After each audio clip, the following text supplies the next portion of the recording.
Hey, this is Stefan Molyneux. Just a little preamble here. It sounds a little bit like the conversation picks up midstream here. We lost about the first 10 seconds. The caller here, and this is a great conversation to listen through to about the value and virtue of healthy anger expression, which of course we all struggle with sometimes. It's really great for that. He starts off by saying that his father or his parents claim that they have no impact on his life outcomes as an adult.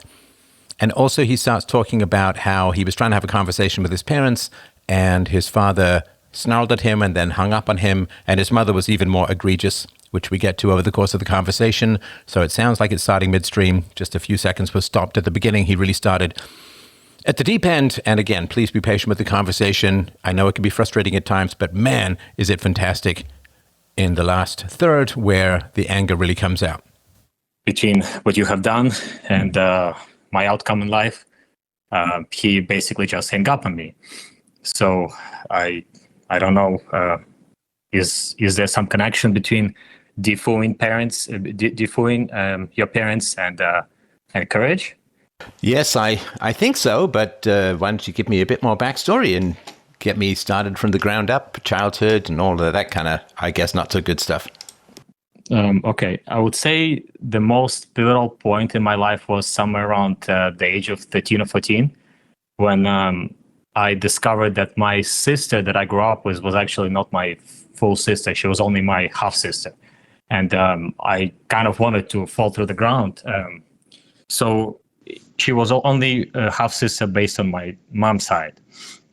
And a couple of days later, I discovered, that's when I was age 13, 14, I discovered that my dad actually has also a daughter from his first marriage. So I kind of felt like cocked by my cock father at that time. And I knew that I cannot trust my adults. As far as like abuse goes, I did take the ACEs test. I know you recommend to do it. And depending on how you interpret certain things, I would say I would score somewhere between 5 and 7. Some things are gray area. For example, like my parents were not spankers per se, but there were a few episodes in my life. Like I remember myself personally one episode, but my mom remembers the other two, and I don't know what that means. How come I remember one, but she remembers? Sorry, what do you mean by episode? The spanking episodes. Talking about my mom's okay. So they weren't real spankers, but once or twice. It happened 3 times. 3 times, yeah. Okay. 3 times, yeah. First time, I remember I was like, everything happened between the age of 6 and 7, 6 and 8 maybe. One time, I remember I was left home alone, and I think she was coming home and she saw me on the window. I think I was maybe looking for her to come back home, and she got really afraid, and as she ran home, she spanked me. Funny enough, she doesn't remember that episode, but she remembers the other one when I was misbehaving, running around home when they had gas. And she like took me outside of the room and spanked me, asking if I will behave well, to which I responded as a child, but yes, but how is it to behave well? So they were not spankers, but yeah, that's what I have to say about spanking. I'm sorry if I just missed this. What were they spanking you for? First time, so yeah, it's kind of bizarre. First time, she was spanking me because I was on the windowsill on the 6th floor, and she was afraid that I would fall from the window. That's what I remember she spanked me for, but she doesn't remember this episode. She was afraid that I would fall from the window, my understanding.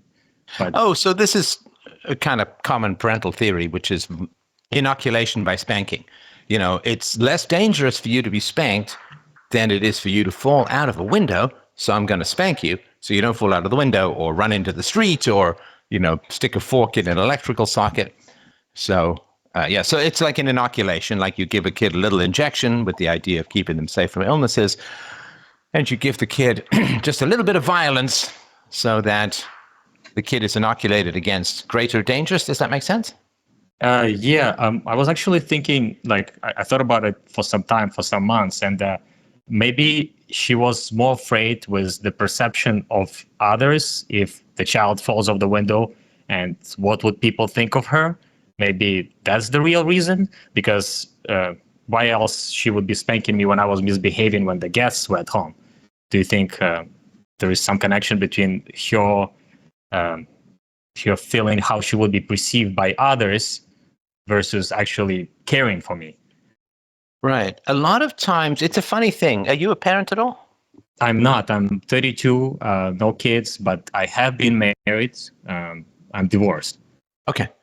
Well, one thing that I found kind of interesting when I became a parent is how desperate you are for other people to think well of your children. And that is a very primordial urge in this world. And doesn't come out of nowhere, right? I mean, of course, if people don't think well of our children, then they're not going to be able to socialize. If they're not able to socialize, then they're not going to learn common culture and conversation topics.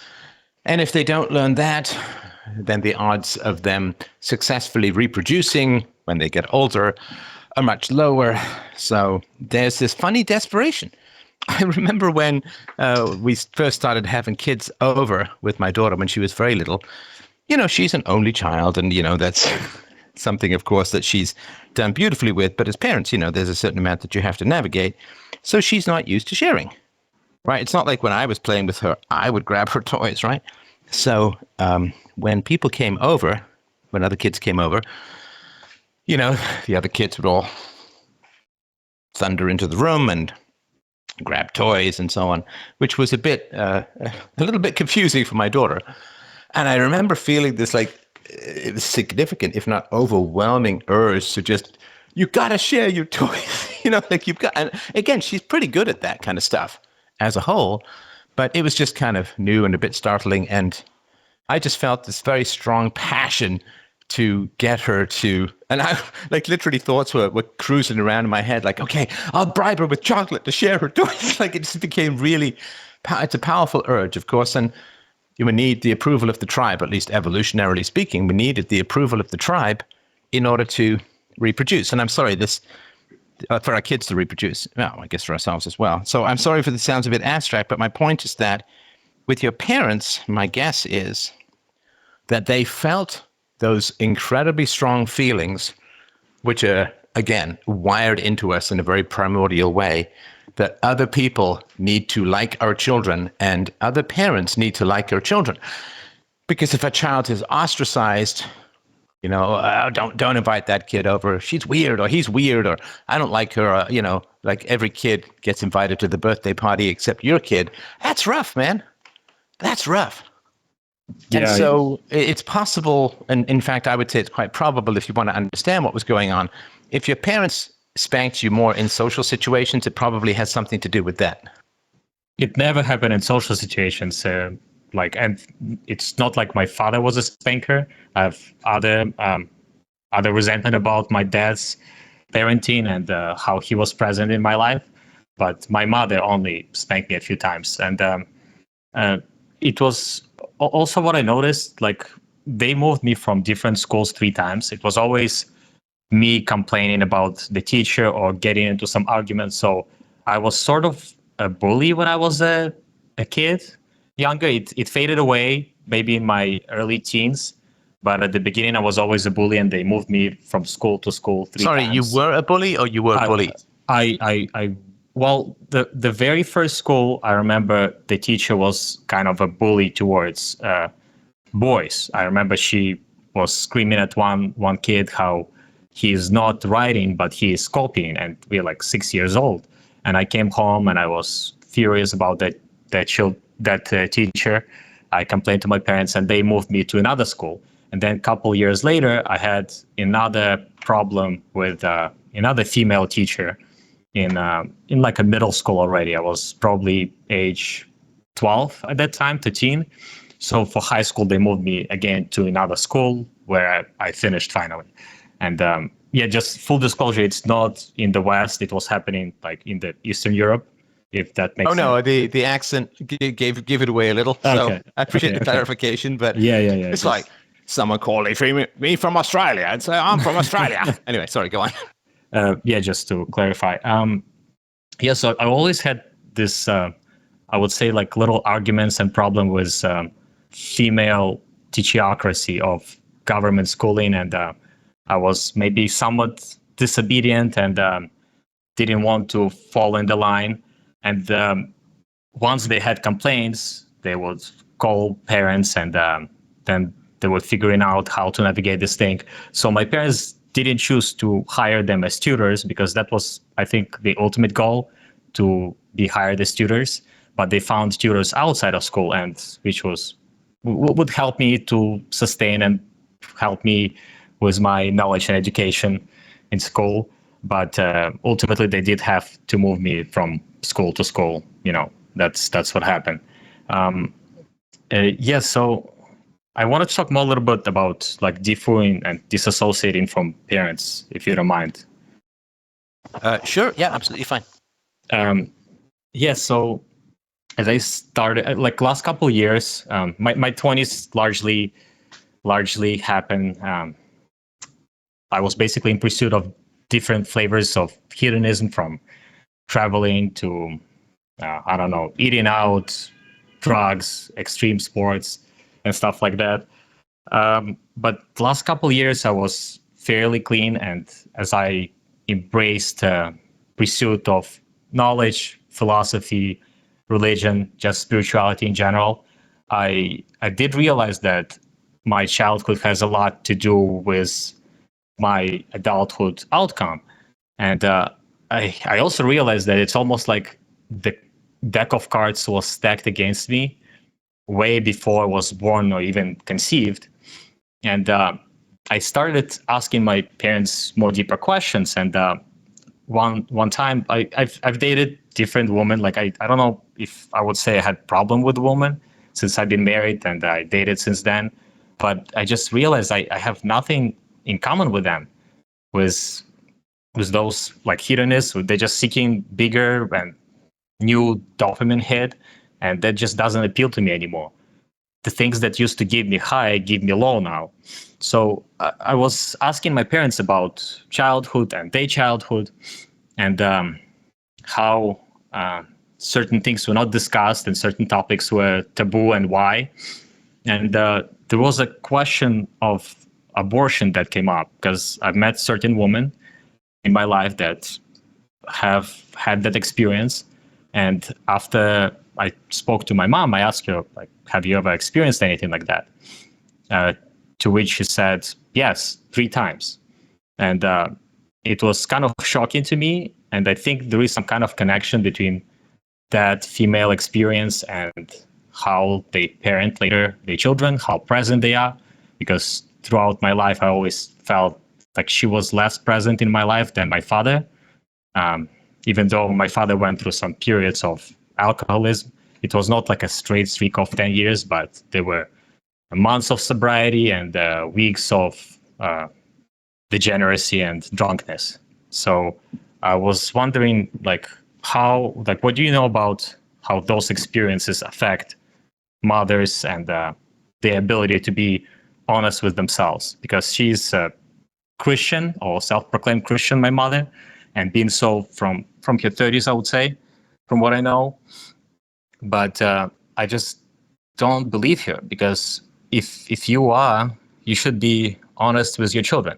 You should be able to engage in a good faith conversation and discuss certain things, so your children don't repeat your mistakes. So, sorry, got a little lost on the question you had about your mother. Pardon? You had a question about your mother, and then you went on, and I wasn't sure if the question was about her abortion or about her honesty or her capacity. There was a question about your mother, and I wasn't sure what it was.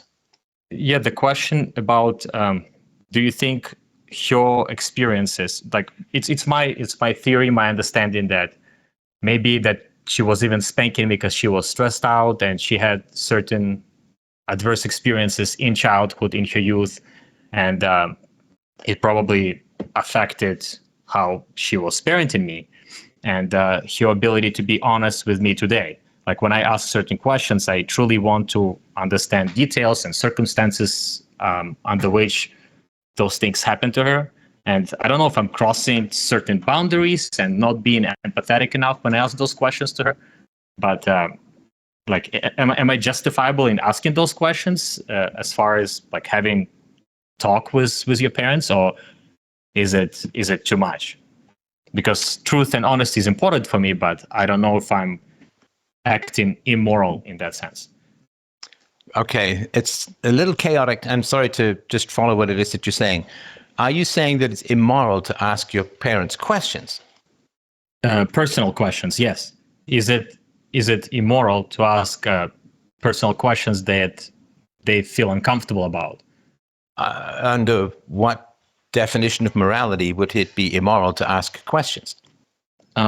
Well, I would say my understanding that the essence of morality is compassion. Am I being not compassionate enough when I ask certain questions and I want to, I don't know, understand them, understand myself? Because I think there is certain generational gap in understanding each other between my parents and probably their parents and their parents, and it goes on for a while. And I'm trying to bridge that gap through asking questions, and it seems like my parents do not share the same opinion. They would prefer to keep certain topics taboo and undiscussed, which I disagree. So that's what I'm struggling with. Is my definition of morality correct? That it's based on compassion and I'm acting immorally in pursuit of truth? The essence of morality is compassion. Is that your argument? Yes. Okay. How long have you listened to what I do? A year. Okay. I've never said anything like that, and that doesn't mean that you're wrong and I'm right or anything like that. But explain to me, if you could, and I'm open to the idea or the argument. What does it mean when you say that the essence of morality is compassion? Well, I would say you acting morally if you, in a sense, selfless and in a sense able to be empathetic, meaning being able to put yourself in the shoes of another person when you engage in certain conversation dialogue. What I mean by that, to like make it simpler, I understand that I have gone through certain suffering in life and sorrows, but I also understand that there is a fellow man, woman, father, mother who also went through certain suffering in life, and I'm able to some degree, put myself in their shoes. That's what I understand when I say that the essence of morality is compassion. And yeah. Yeah. Okay. So morality has to do with good and evil, and it is the way that we legitimize the use of violence. So no one is allowed to go up and initiate the use of force against another person, but if someone is initiating the use of force against you, you can use violence, if that makes sense, to protect yourself. Does that make sense? Yes, it does. It does. So it's justifiable to ask certain questions if I think somebody was violent towards me. Well, hang on, one step at a time. So when somebody is using force against you and you have to use violence to protect yourself against them, or if you have to use violence to get your property back from a thief, tell me how compassion and empathy fit into that framework. They don't. But you said the essence of morality, which again, I'm fine to hear the argument, and it's an interesting discussion. But empathy is important for people who have empathy in return. So I don't know if you've ever been in a relationship. Maybe this had something to do with your prior marriage.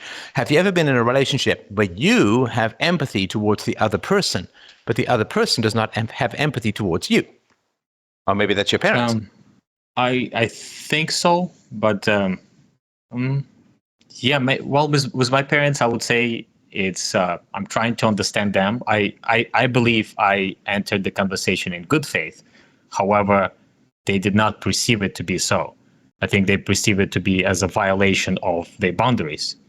Once again, it's just my perception. So they probably took it as me being violent and a little bit transgressing, but I didn't. No, hang on. We got to be precise in our language here. Asking questions is not violence. Yes, I would agree so. Yes, but is ruthless pursuit of truth, is it immoral at times? I don't know what you mean by ruthless. Well, mean- when I'm asking difficult questions to my parents that they do not want to answer, or they feel uncomfortable, is it me problem or them problem? Okay, so I'm still a little confused about your definition of virtue. So let's back up a little and let me ask you, when did your parents, and I'm not saying they didn't, right? I just want to understand this. When did your parents show compassion and empathy towards you over the course of your childhood? I don't know. Nothing comes to my mind like right away, but maybe like the school, as I mentioned earlier, when I had trouble in school, they tried to solve it. First, they tried to help me with like homework and studies, but then they found me tutors. Maybe that's an example. I don't know if it's a good one. I mean, that's being helpful, I suppose. But the tutors were helpful too, but we wouldn't say necessarily that the tutors had great empathy for you. They were just there to get paid, right? Yeah, however, some of them were helpful, I would say. I don't know if they were only doing it for money. Maybe some of them were doing it to actually because they wanted to make some impact on children. Sorry, say that again?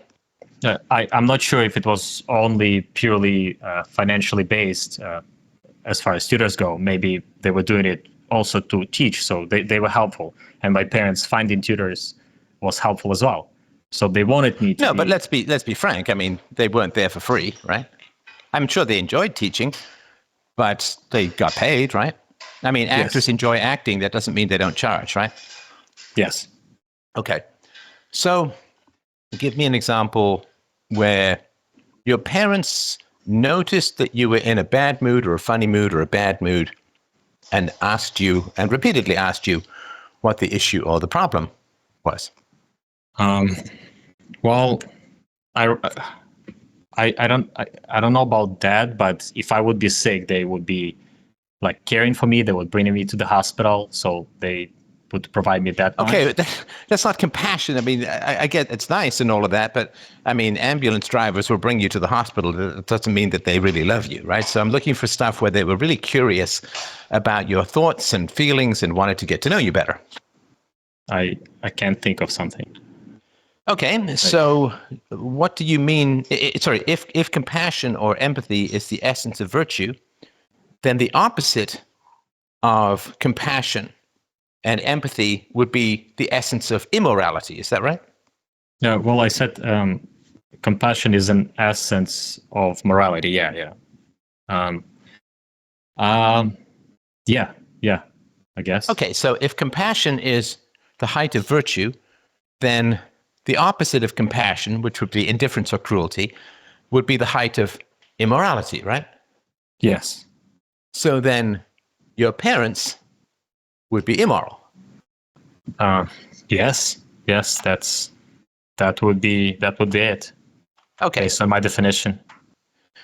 Okay, so if your parents were evil and you were trying to bring good things to your parents, how could it be evil on your part to try and invoke or provoke goodness in them? The only thing I can think of that, not evil necessarily, but maybe like crossing their boundaries. Did I cross their boundaries and made them uncomfortable? Is it justifiable to do so when I'm already an adult? Again, I feel that these definitions are very slippery, so I'm sorry if I'm confused. Okay, let me ask you this. If you are in a courtroom situation and you are cross-examining a witness to a crime, and if the witness is accurate and correct, then the guy goes to prison, maybe even to a death penalty. And if the witness is incorrect or lying, then the guy is going to go free. So innocence and guilt hangs upon that. Is it good or bad to be quite assertive or even aggressive if need be to get the truth out of the witness? Yes. Okay. So it can't be, it's not a universal thing that crossing people's boundaries, making them uncomfortable is bad. It can be very good sometimes, right? Correct. In fact, virtue cannot be achieved without it. Because you want to get to the truth about a crime, right? Yes, I would still look. If I would go back. All right, hang on. I'm not done. So, I'm sorry, I was not clear about that. So let's take another example. Let's say that you have a girlfriend and you believe that she might be cheating on you. Okay. Now, does she want you to ask about that? Let's say she is cheating on you. You just suspect it, but let's say that she is. Does she want you to ask her about that? No. No. Will she claim that you are somehow violating her boundaries or this or that? Will she use all of these emotional tricks so that you won't ask her about these things? Yes. So should you stop because you're violating her boundaries and making her uncomfortable? Probably not. Well, no, you should find out, because if she's cheating on you, that's really important to know, right? Yeah, of course. Okay. So it is not the highest value to, quote, respect people's boundaries or not cause them discomfort and so on. The highest value is that you should get to the truth where it's important, right? I mean, if I just meet someone on the subway and I say, what did you have for breakfast this morning? And he doesn't want to talk to me. I mean, that's a different matter, right? Because I need to get to the truth about that, and I don't have a relationship and so on, right? Now, did your parents say that they loved you? They did. They did say that. Okay. Now, if we love people, should we, in general, where appropriate, tell them the truth? I would say we should always tell them the truth, especially if they're children. No? No. Okay. No. I mean, sorry, you're not a parent, right? So let's say that when you were married, let's say you had kids and you and your wife woke up with a great sex, right? And then you come down in the morning, your kids come down and say, hey, what were you guys up to this morning? Let's say you were quiet, they didn't hear anything or whatever, right? Now, do you say, oh, yeah, no, we had great sex this morning? Would you say that? No, I get it. I get your point, yes. Yeah. So no, truth is not, I mean, that's why I said sort of where appropriate and so on. Right, makes sense, yeah, I agree. Now, if you are a parent who is a smoker, should you tell your children that smoking is good, or smoking is bad, or smoking is neutral? You should say that is bad. Right. You should say it's bad because, it's destructive. And I get that nicotine is a stimulant and so on, but it's, very bad for your health and so on, right? Like half of smokers die from smoking. So as a parent, if you have a bad habit, do you owe your children, again, where appropriate, do you owe your children the truth about your bad habit? Yes. Right. Do your parents have any bad emotional habits? Clearly, yeah. They were Well, distant. everyone does, yeah. But by the way, everyone does, right? Except my wife. She's perfect. But yeah, everyone has bad emotional habits. And we owe our children the truth about our bad emotional habits. Why? Why should parents tell the truth to their children about the parents' own bad emotional habits? To hopefully have them less of those bad habits. Hopefully Yeah, to have less, improve. also not to take it personally. So if you have a father who's very hot-tempered, he's going to get angry at the children more than is appropriate, and hopefully he'll work on that. But if he says to the children, look, for a variety of reasons, blah, blah, blah, I have a hot temper, I get too angry too quickly, it helps the children not take it personally, right? Yeah. So if your parent is smoking and the kid says, I want to talk about smoking, should the parent engage in that conversation? Yes. Okay. So the better thing to do is when children ask about bad habits, the honest thing to do and the virtuous thing to do is to tell them the truth in an age-appropriate way about the bad habits, right? Yes. Okay, so how do you reconcile that with the idea that it's bad to push your parents' boundaries and make them uncomfortable? Well, I don't know now. I'm a little perplexed because. Good. That's what philosophy does. It perplexes all of us. Go ahead. I'm perplexed in a sense that, like, throughout all these years, we had different talks, but I would say it was surface level, because I had my own challenges and struggles. I was not completely honest. but as Okay, somehow hang on. Sorry. What does yes, not completely honest mean? it means that if I would call them, we would talk about frivolous things rather than deeply personal things in life. So I would not divulge things, let's say, about my habits, about things that I've been up to. And they also, like, I remember my dad one time mentioned when his father was dying and how he regrets that there were a lot of things that they didn't discuss. And I told him, like, well, maybe we should start now so we don't end up in the same situation.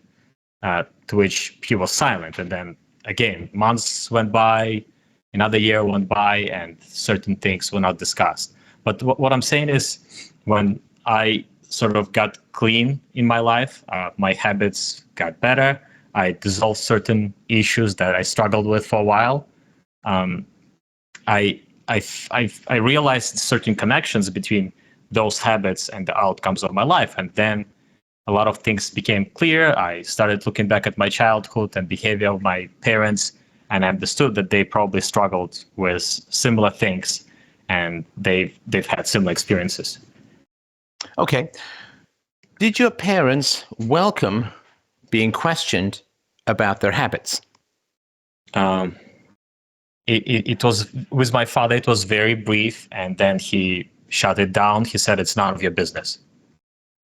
With my mother, she was a little bit more open, and we did, I would say, more progress. However, at some point, she also shut it down and said, "You dig in too deep, go seek psychiatrist help." And I'm like, okay, like basically, I'm not like gonna... if you ask me more questions, you're crazy and you need the help of a psychiatrist or something like that. Basically, yeah, basically. Okay. So was that right or wrong for them to do? I would say it's the wrong thing to do. I would prefer Now, you've honesty. changed your perspective, though, which is fine, obviously. I mean, the point of these calls is to help people change their perspective, and me too. But before you said that the essence of morality, and I'm paraphrasing, if I get it wrong, let me know. You said the essence of morality is compassion and empathy, Yes. and that you were doing wrong by making your parents uncomfortable and violating their boundaries. Yes, that was my internal debate, for lack of a better term. Yes. And now I think we've understood that your parents owe you the truth about their bad habits, so you don't take them personally and so you can avoid these problems. Correct. Okay, so your parents did wrong and you were doing the right thing. Now, when you say you weren't completely honest, I suppose the question is, what would it mean to be completely honest to people who punish you for honesty? Yeah. Hello, can you hear me? Yes, go ahead. What would it mean to be completely honest with people? I guess like ask questions and share your own experiences with how you were able to transcend certain habits. I guess that's the honesty. That's the virtue. Yes. So you can't be honest with people who threaten and punish you for being honest. Right. So take an extreme example. Some guy is a political prisoner in some Soviet gulag, and the guard controls his food intake, right? Yes. And then the guard, who is cruel, says to the prisoner, "What do you think of me?" Right? Now, what should the prisoner do in that situation? I don't think prisoner can be honest with the guard because he Well, depends he on shouldn't be, because what will the guard do if the prisoner is honest? withhold the food, punish. That's right. Yeah, so he will be punished. The guard will be punished. Sorry, the prisoner will be punished for being honest about the guard, right? Yes. Now, would you have been punished as a child for being relentlessly curious about your parents' bad emotional habits? Yes. Well, what happened when you were an adult and tried that? I was shut down. Like this conversation didn't go anywhere. And as a child, I would say, I think it was rather a neglect on their part. They didn't really care. Maybe they knew about my habits. Maybe they knew about my own emotional state, but they never asked those questions. They never were curious, probably because they had their own emotional instability. So it Well, never. let's not guess their motives because we don't know, Yeah. right? Yeah. So, as a child, can you survive?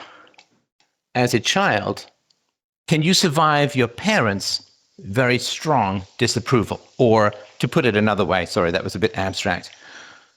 Do children who please their parents have a better chance of survival in the long run over children who anger their parents repeatedly? Children who please their parents because parents are the providers. Right. Parents are the providers and the protectors, and life, of course, hung by a thread for most of human evolution.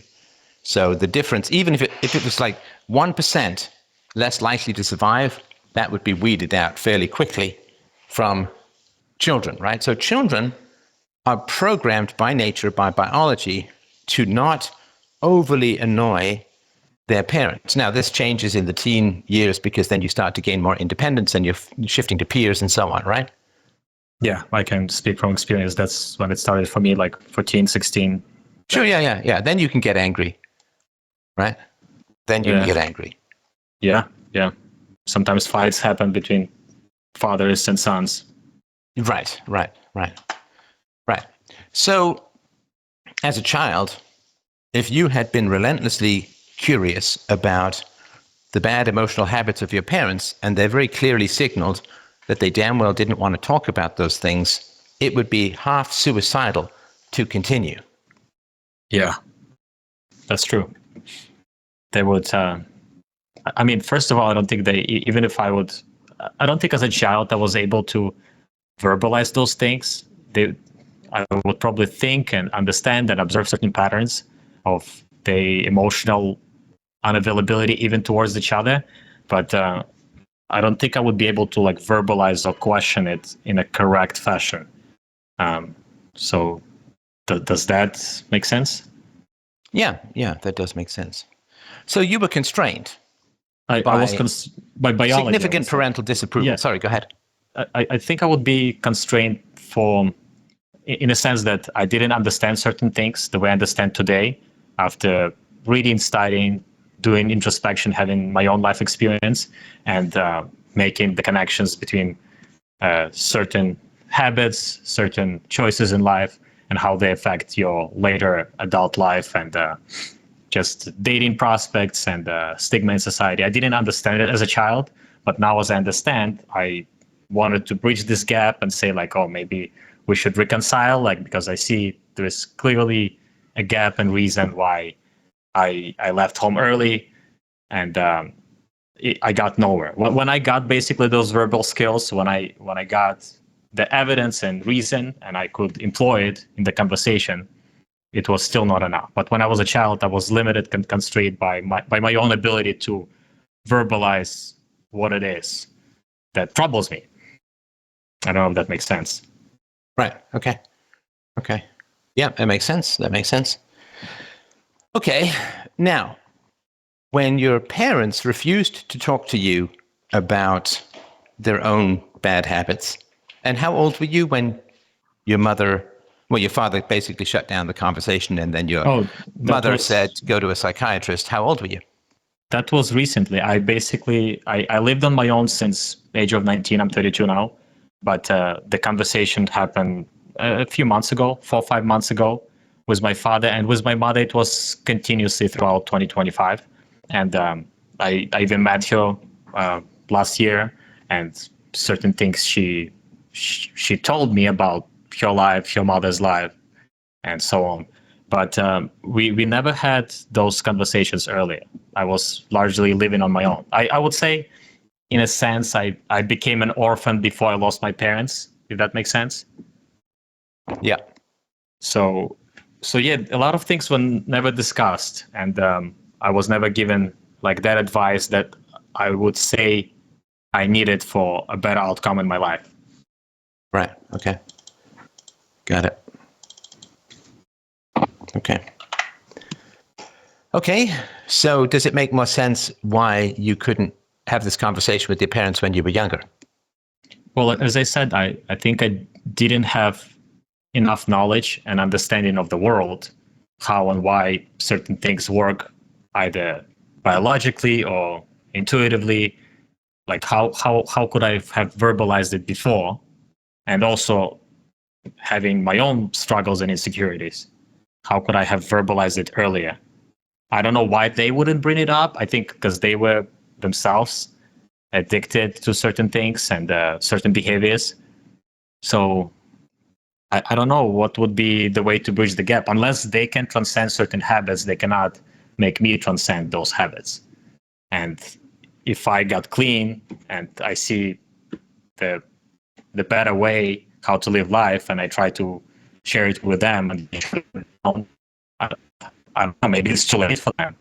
They're 65 now, might be too late to, I don't know, repent, change their mind, apologize. Is there time when sometimes it's too late for them, or like when you disassociate from your family of origin, does it have to be permanent, or like what usually happens afterwards from your experience? I know you talk to a lot of people. Yeah, I mean, so your parents are in their 60s, right? Yes, correct. Okay, and they have never responded in a consistently positive way to questions about emotional habits, right? Well, as I said, with my mom, we did some progress. No, I remember that. That's why I said consistently positive. I know your mom went a little further, but then she shut it down too, right?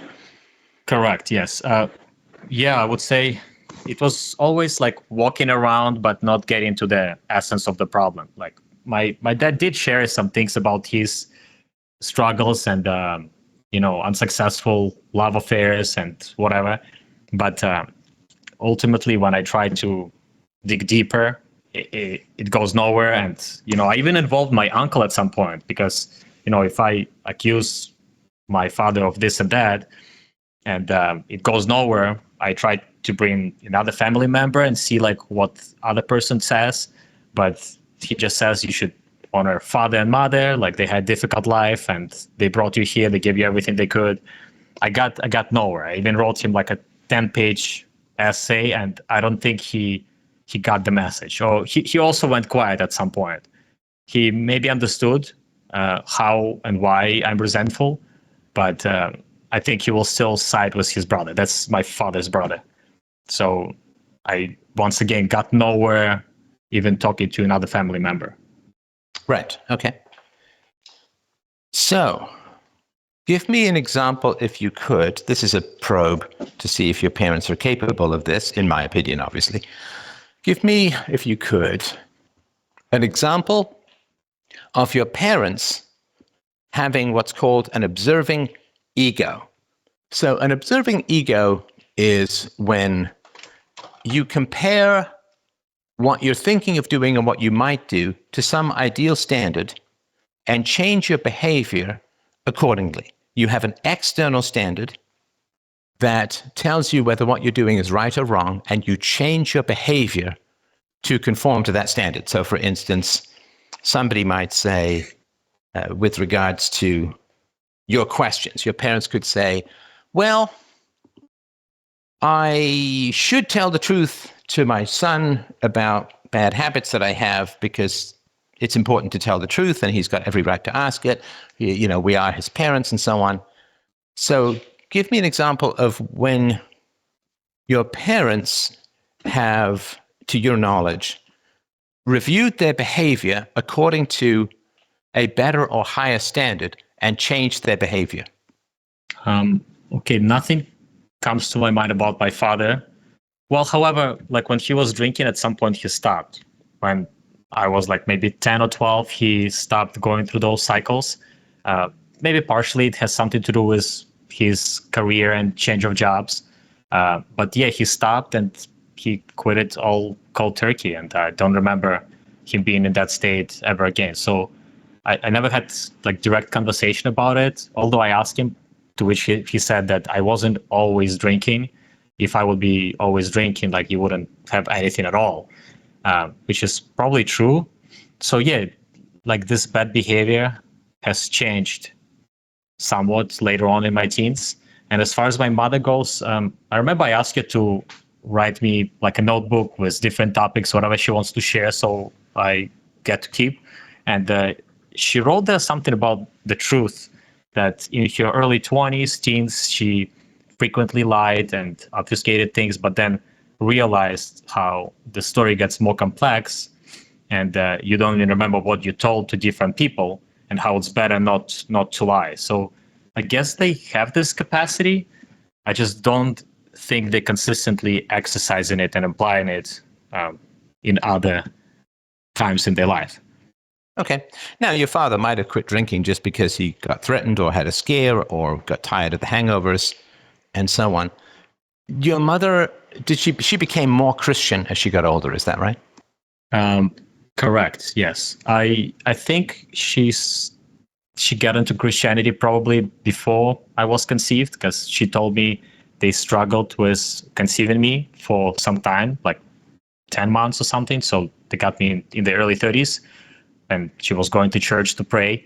And I even remember when I was like 5, 6, she would be taking me with her to church, to different, I wouldn't even call it church. Sometimes it was just congregation of people in different places. But yeah, she became more Christian for sure. She frequently quotes scripture on me when I try to accuse her of wrongdoing. She quotes something like, oh, don't judge so you won't be judged, and stuff like that. But to which I also quote scripture back at her that the enemies of the man are in his household. So it's we get nowhere. It's always like a stalemate, and like throwing Bible verses at each other doesn't produce any results. Right. Okay.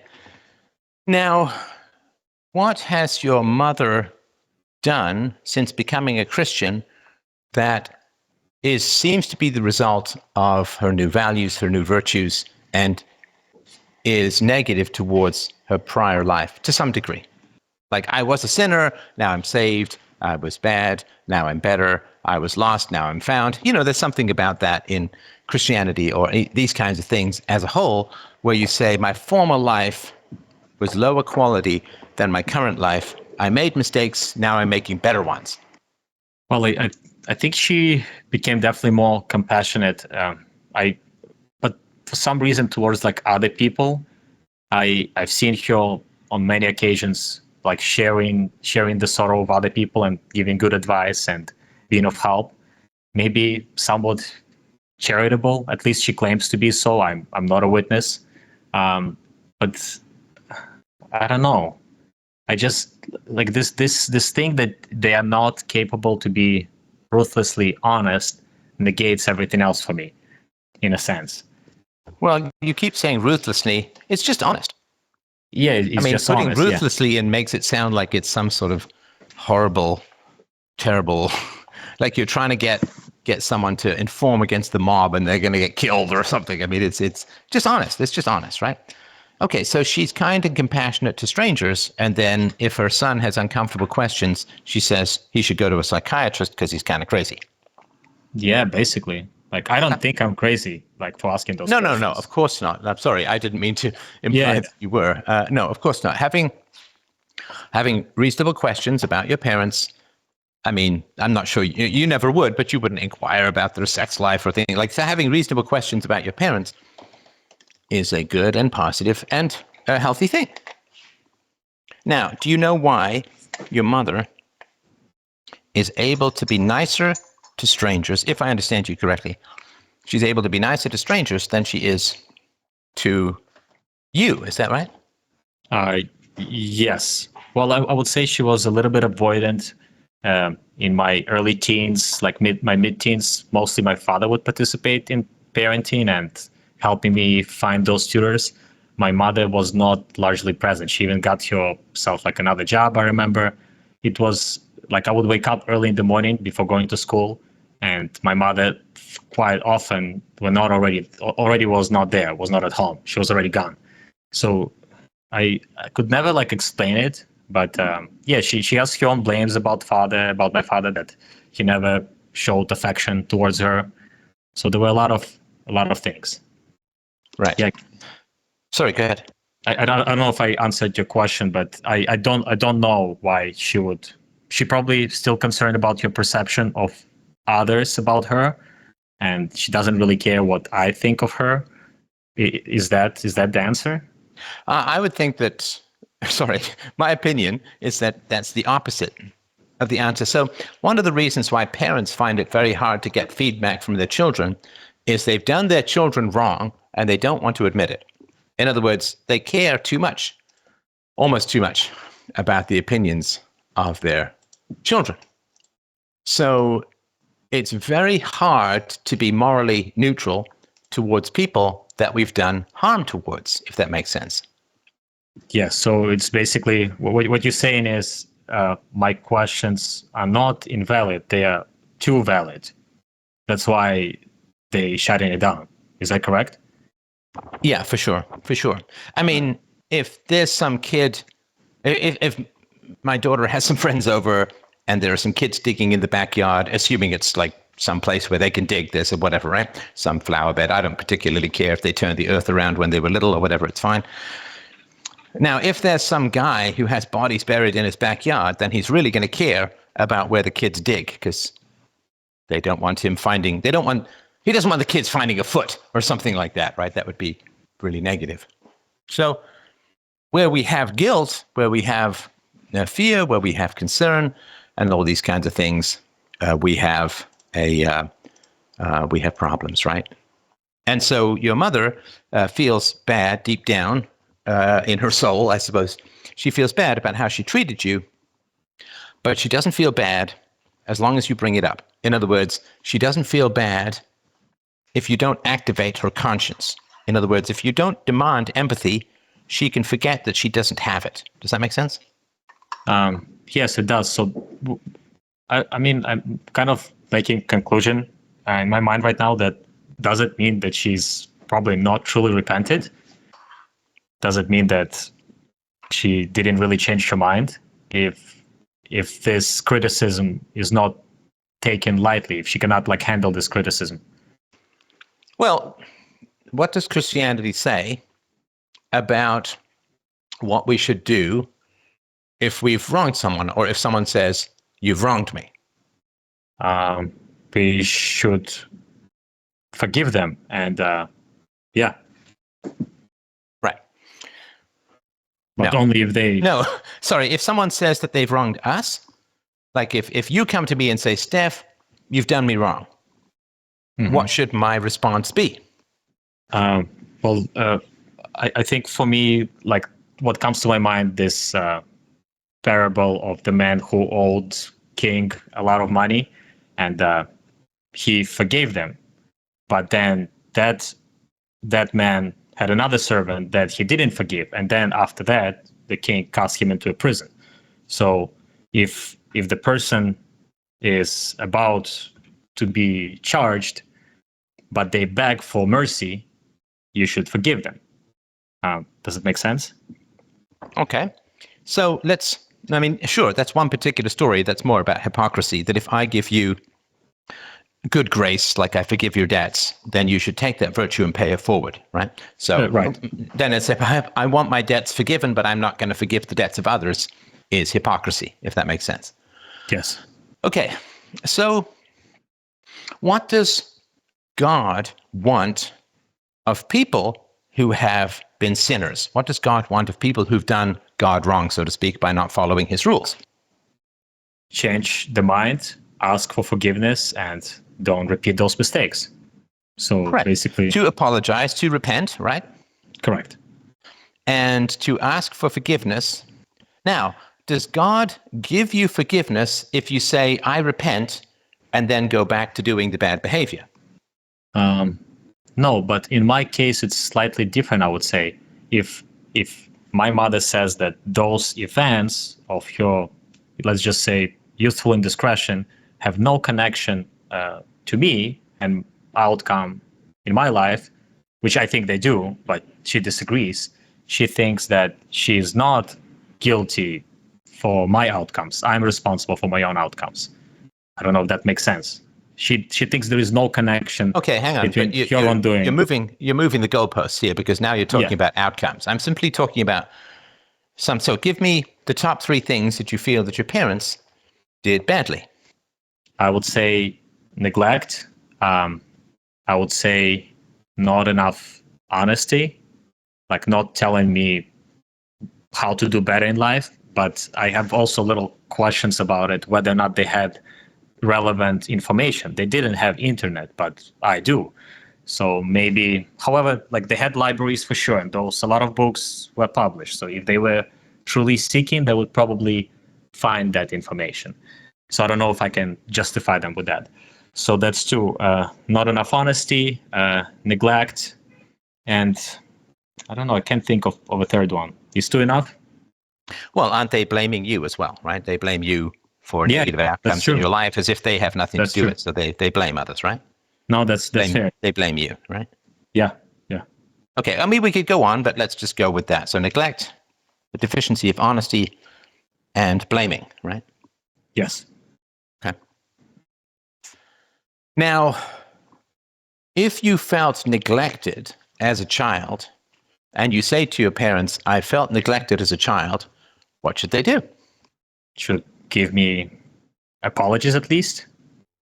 I don't think they can ever. Well, hang on, but they don't feel that you were neglected as a child, is that right? Yes, they don't. But they hang on. So hang on. So, and this is it's an interesting discussion, which is, I'm sorry, not that the other parts weren't, but this is particularly fertile because we all have disagreements. And so if you say to your parents, I felt neglected, and your parents don't believe that or don't experience that or don't think that, right? What should they do? If they don't experience that, they usually deny it then. They get defensive. If they don't agree with what I'm saying, they present. What should they do? I know what they did. What should they do? What should they do? In order to, you mean if I tell them that I felt neglected, what should they do, right? Right. They should pay more attention, spend more time, listen to what I have to say. I don't know, something like that. Right. And this is the big question. What do we do when someone says something that we find uncomfortable or that makes us feel bad, right?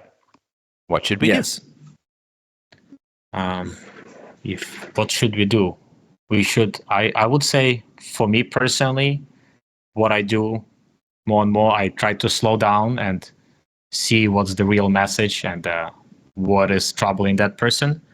I wasn't always like that. I would like negate it or say something like, what you think you're the only person to whom it did happen. But I think to be empathetic, if somebody says that you wronged me or pay more attention to me, I need you as a child, you should spend more time with them. You should listen. I guess listen, that's the word if I were to distill it simply. Right. You should be curious. Tell me more. Yes, tell me more, yeah. But they didn't do so. Now, when people ask us questions, especially our children, that make us uncomfortable and make us feel that we might be deficient or have been deficient in some way, we feel bad, right? Yes.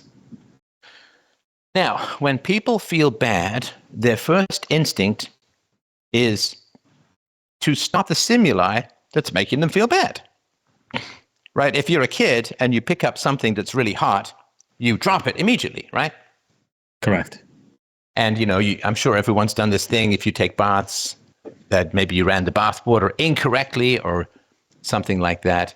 And you put your foot in, it's really hot. You take your foot out, right? You remove the stimuli. That makes you feel bad, right? Yeah, stop the pain. Yeah, stop the pain. Right. So that's the typical situation. That's the typical situation. So when you ask your parents questions that make them feel bad, what is their instinct? To stop the pain. Yeah, I remember. And how did they do that? Well, one time I remember with my mother when, I confronted her and she felt very uncomfortable and she said, "Why are you creating so much stress for me? I can have like a heart attack. Is that what you want?" Basically pushing on pity, or I don't know. She basically said, if asking you me to continue stop. this line of questioning, you might kill me. Basically, yeah. Okay, I mean, that's monstrous, right? I would say that was not That's her speaking, but utterly wrong. her ego. Sorry, go ahead. I would say that was not her speaking, but her ego speaking, trying to preserve itself. Okay, let's not slice and dice people. I mean, she's not possessed, right? Well, the demon was telling you. Come on. That's monstrous. If a child has uncomfortable questions of an adult, and the adult says, if you keep asking these questions, clearly you want me dead. Yeah. That's horrendous. That's absolutely vile behavior. But what she's doing is she's saying, you're making me feel bad, therefore you are bad, and I'm justified to do whatever I can to have you stop. But does it matter that I'm already an adult and asking those questions, or the mother-son relationship still remains? I'm just curious if you have any emotions about this at all, because you're just da da da da da da da da da da. Do you have any emotions? Like, I'm pointing out how horrendously vile and wrong it was for your mother to do that. At the moment when this conversation did take place, I felt extremely angry, and I even sent her a follow-up text because the conversation happened over the phone. So I did send a follow-up text, which were angry and accusatory, to which I got no reply. The same happened with my father, basically. I tried to explain as much as I can in the text how those things are connected and why I'm asking those questions. So it was anger at the moment. Currently, right now, I feel apathy and hopelessness, I would say. But at the moment, I felt anger. And what do you feel right now when I'm pointing it out? A bit of an anger, because you came into this conversation saying you were a bad guy for pushing your mother. Yeah. I feel a little bit angry again. I guess that's the feeling. I feel like maybe I was justifiable to push it. If I know that this is truth, what I'm saying to my mother, if I know that this is truth and it's not like something somebody told me, but I have discovered it through research, reading, understanding, and I present those evidence, but they decline it, I feel angry. I feel like they are stupid. That's what I feel. They're not able to listen, even if better information is presented to them, which I didn't have early on in my life, but now I do. That's why I'm actually having those conversations. I don't know. Does that make sense? Yeah, I think I understand. So, saying that you are a murderer if you keep asking questions is fucked up beyond words. You are trying to kill your mother by asking some questions. That's your claim. I don't think I was. I always thought that. Okay, no. I need you to sit with the emotions of this. Don't get all intellectual. I understand that was her claim. The fact that that is her claim is monstrous. Yeah, I haven't believed women who hide behind the cross for a long time. I'll be honest with you. Okay, you're intellectualizing again.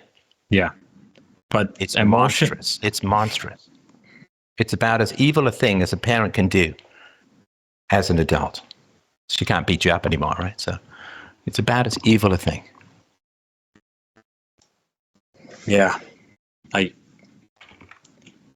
You will kill me if you continue these questions. What did she feel in the moment then? See, we're back to mind reading. I don't care. It doesn't matter. Is she showing any empathy whatsoever? No. It's vicious and cruel and evil to say to your child who's asking you questions, you will cause my death. And that is not Christianity at all. The reason I asked earlier, what should you do if someone accuses you of wrongdoing?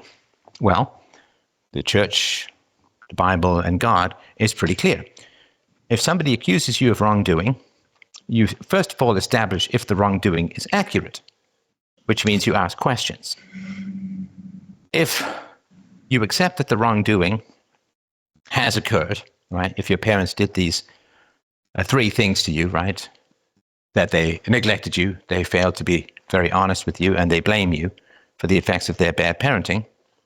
So you find out if it's true. If it is true, you apologize, you make restitution, and then you work as hard as you can to prevent recurrence. Does that make sense? Correct. So that's Christianity. Is she doing any of that?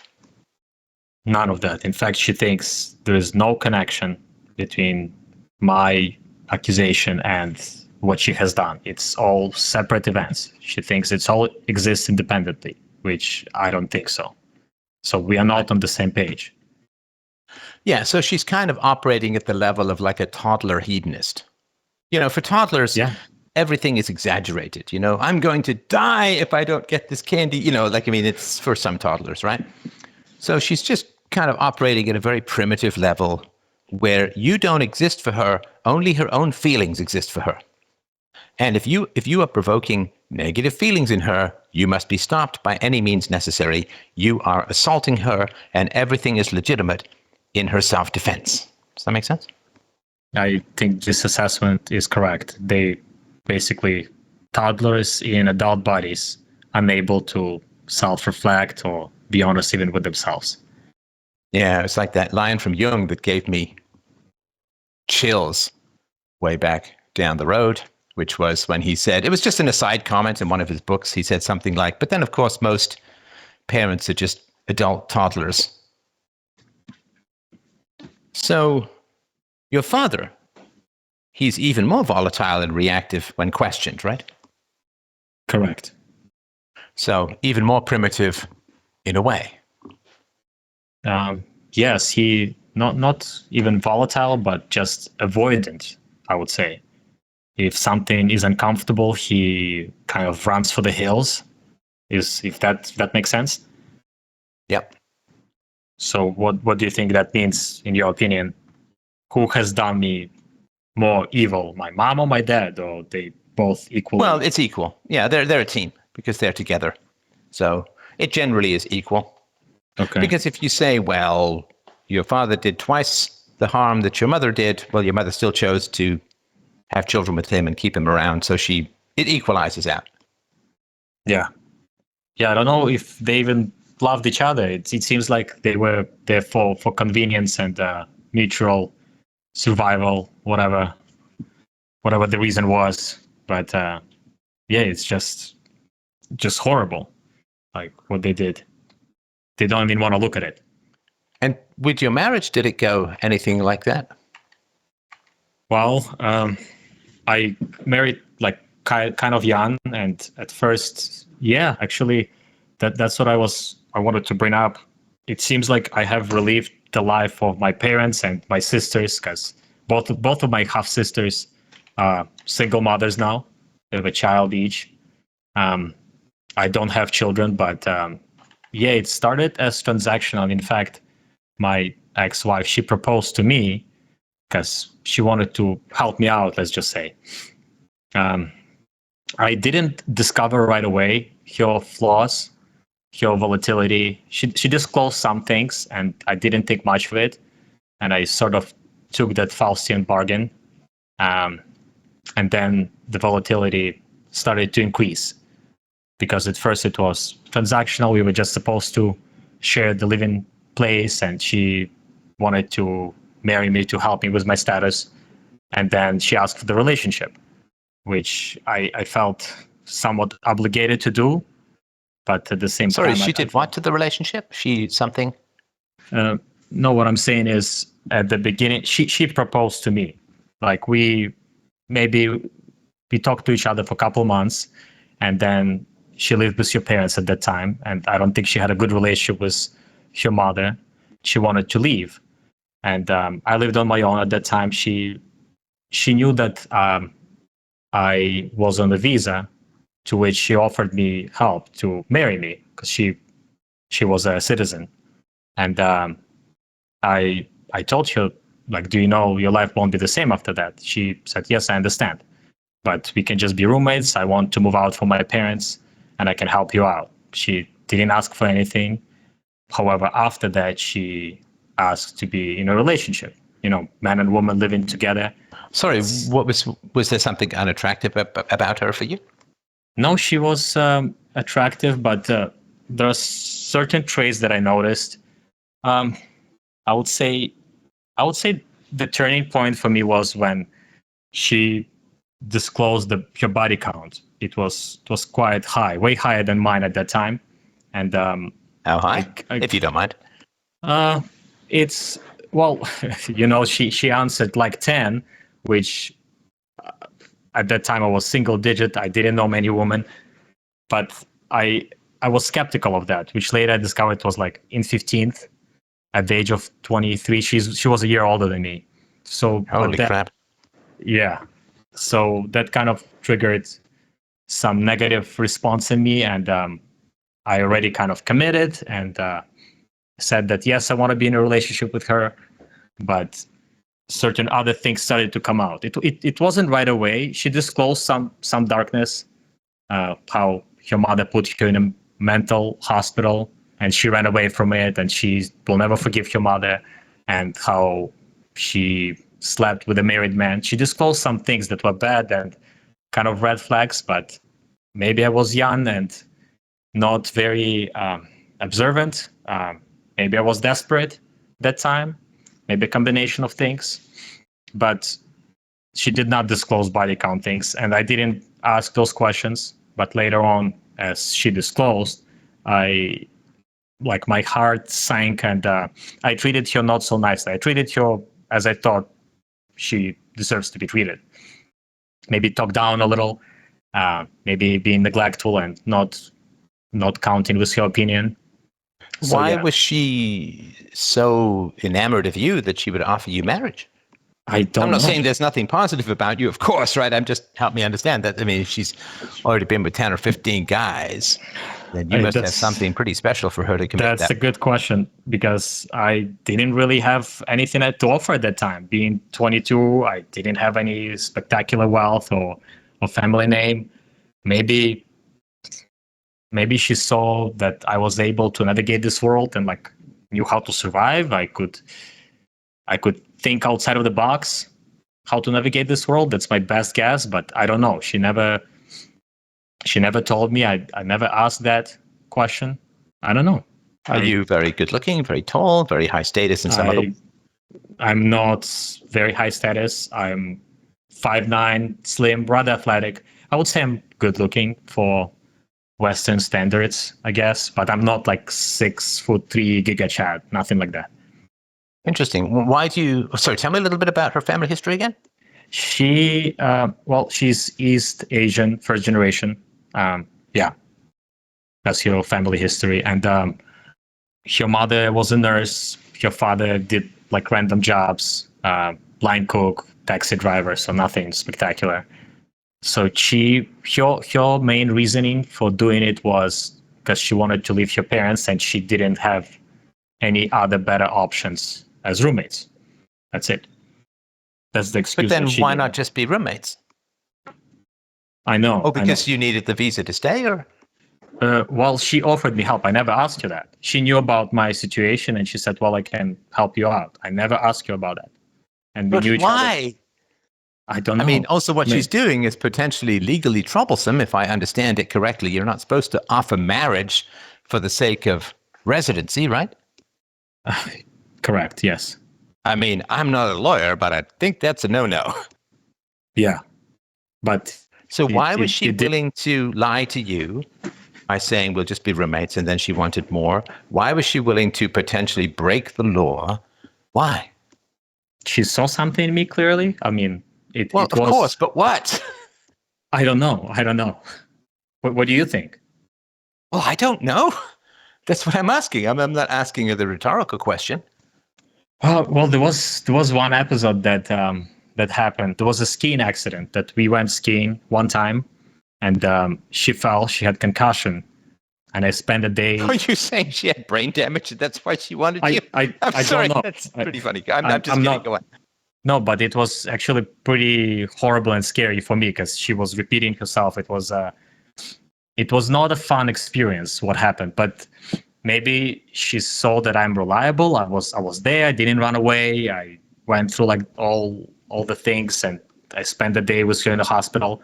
Maybe that was the reason that she got attached, and she just didn't know how to verbalize it. I truly don't know what to say because everything happened fairly quickly from like meeting to like maybe 4 or 5 months later.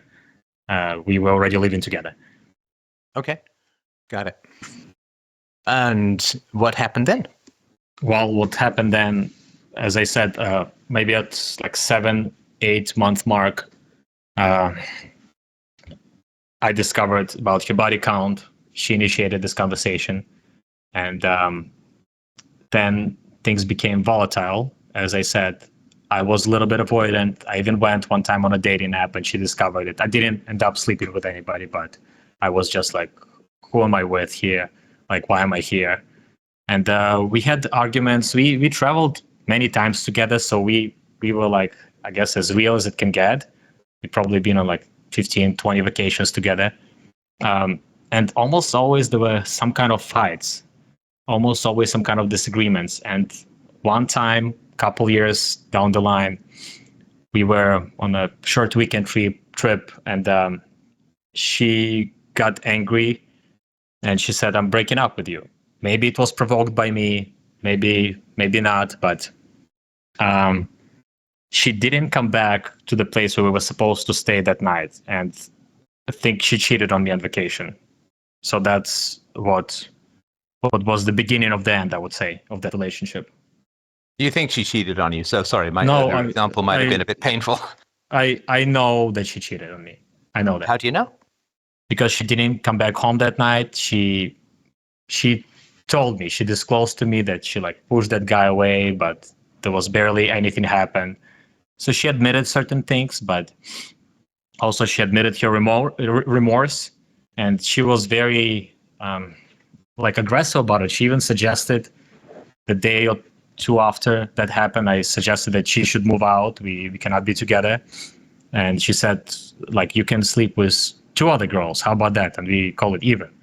She suggested this kind of nonsense, to which I got angry, and I'm like, well, let me see your phone. Like, what does it say? She refused to show me her phone, and then I threw it out of the window, to which she said, you're going to jail. And yes, I was charged, but released. That's what happened. Wow. Okay. And then? Then it didn't happen like right away. She actually called the police first. I wasn't home. I left home. And then when I came back home, she left. She moved back with her parents, I think, for a week or two, and we loosely kept touch. And she said, the cops keep contacting me. They want to come and arrest you. I thought they would be accusing me of some domestic violence, but I never beat her. In fact, she beat me several times in the past, on the street and at home. What happened next? I was like heartbroken. I didn't know what to do, but she moved out. I briefly saw one girl for 2 times or something. Yeah, I met another girl. It was maybe 2-3 weeks after the incident. I guess you can call it the bounce relationship. And as I spent night with her, the cops came in the morning, and I don't know, I was maybe hangover or something, but they arrested me at home. Detained, I should say, because later I was released. And at that time, they told me they put like a restraining order for 6 months, but then the case was dismissed and sealed because my ex-wife, she went to what's it called? Not local. She hired an attorney to get that case dismissed. So she saw the wrong that she did, and it was kind of like swept under the carpet, I would say. But after that, she did move out with her parents, and then she moved back. We tried to get back together, but then lockdowns happened, and it was over. Then she cheated again, actually. Okay. Yeah. So pretty bad all around. Okay. Yeah. I'm like, I know it's just a short story, and there are a lot of facts I'm probably missing. I'm not saying I'm saint, but it was pretty bad all around. Yeah. Okay, so what's the best thing that I can give you in the time that we have remaining? What's the best Well, outcome of this conversation for you? Well, I guess like if it's clearly that I didn't have the best life so far up until the age of 32, and while I want to do good for the world, and I would love to have a family and children. Is it like at what point can one be too damaged to even think about it? I guess that's my question. To even try to pursue a new relationship or try to pursue something good in life rather than choose to be a hermit and, I don't know, embrace celibacy, I guess. I'm sorry, are you asking me whether you should have any goals of a wife and kids? Correct, yes. So I'm not sure I quite understand. Sorry if I'm missing something. So you are trying to reform your parents, or at least you were until recently, trying to reform your parents into their 60s, right? Yes. And you're in your early 30s. Correct. So how can your parents be open to reform in their 60s, but you're not capable of being fixed in your 30s? So you're saying it's not too late for me? No, I'm not saying, I'm asking a question. How are your parents capable, in your mind, of being fixed and healed, but you think it might be too late for you in your 30s? Okay, all right. No, fair enough. It's just, I don't know, I guess I'm not confident that I could be a good provider and protector. That's the thing. I don't see many...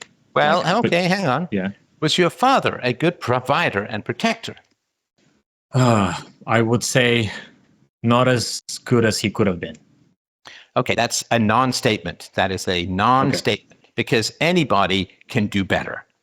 Could I have done better in this call? Well, I mean, I don't know, theoretically, whatever. I try to do my best, but who knows, right? So that's not an answer. You say, well, I have to be a good provider and protector in order to become a father. Well, that's not true. Your father was neither of those things. I mean, particularly great, right? That's correct, yes. I mean, if you're a good protector, your kids generally don't get bullied, right? Yes. So, just help me understand what you're asking. And I don't mean this in any negative or hostile way. If I'm going to provide value, I need to know genuinely what you're asking. Well, I guess like knowing women, knowing their nature, and knowing what they actually seek, which is, in my understanding, it's safety and provision, because they want to procreate. And as a man, being in my early 30s, not having all those things in order because I have suffered through all these adversities, is it even prudent to think about it?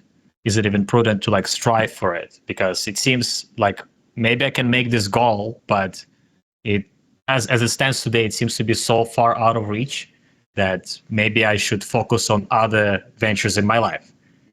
That's my debate, I guess. Okay, so you're concerned that you don't make enough money? Yes, that could be one of the reasons. No, don't on could be. I want to make sure I understand why you feel you might not be able to have a family. Is it because you feel or you believe that you don't make enough money?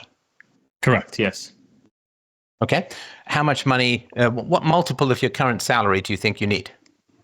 Probably, I would say a double of that. Okay, and how long do you think it might take for you to get to double of your income?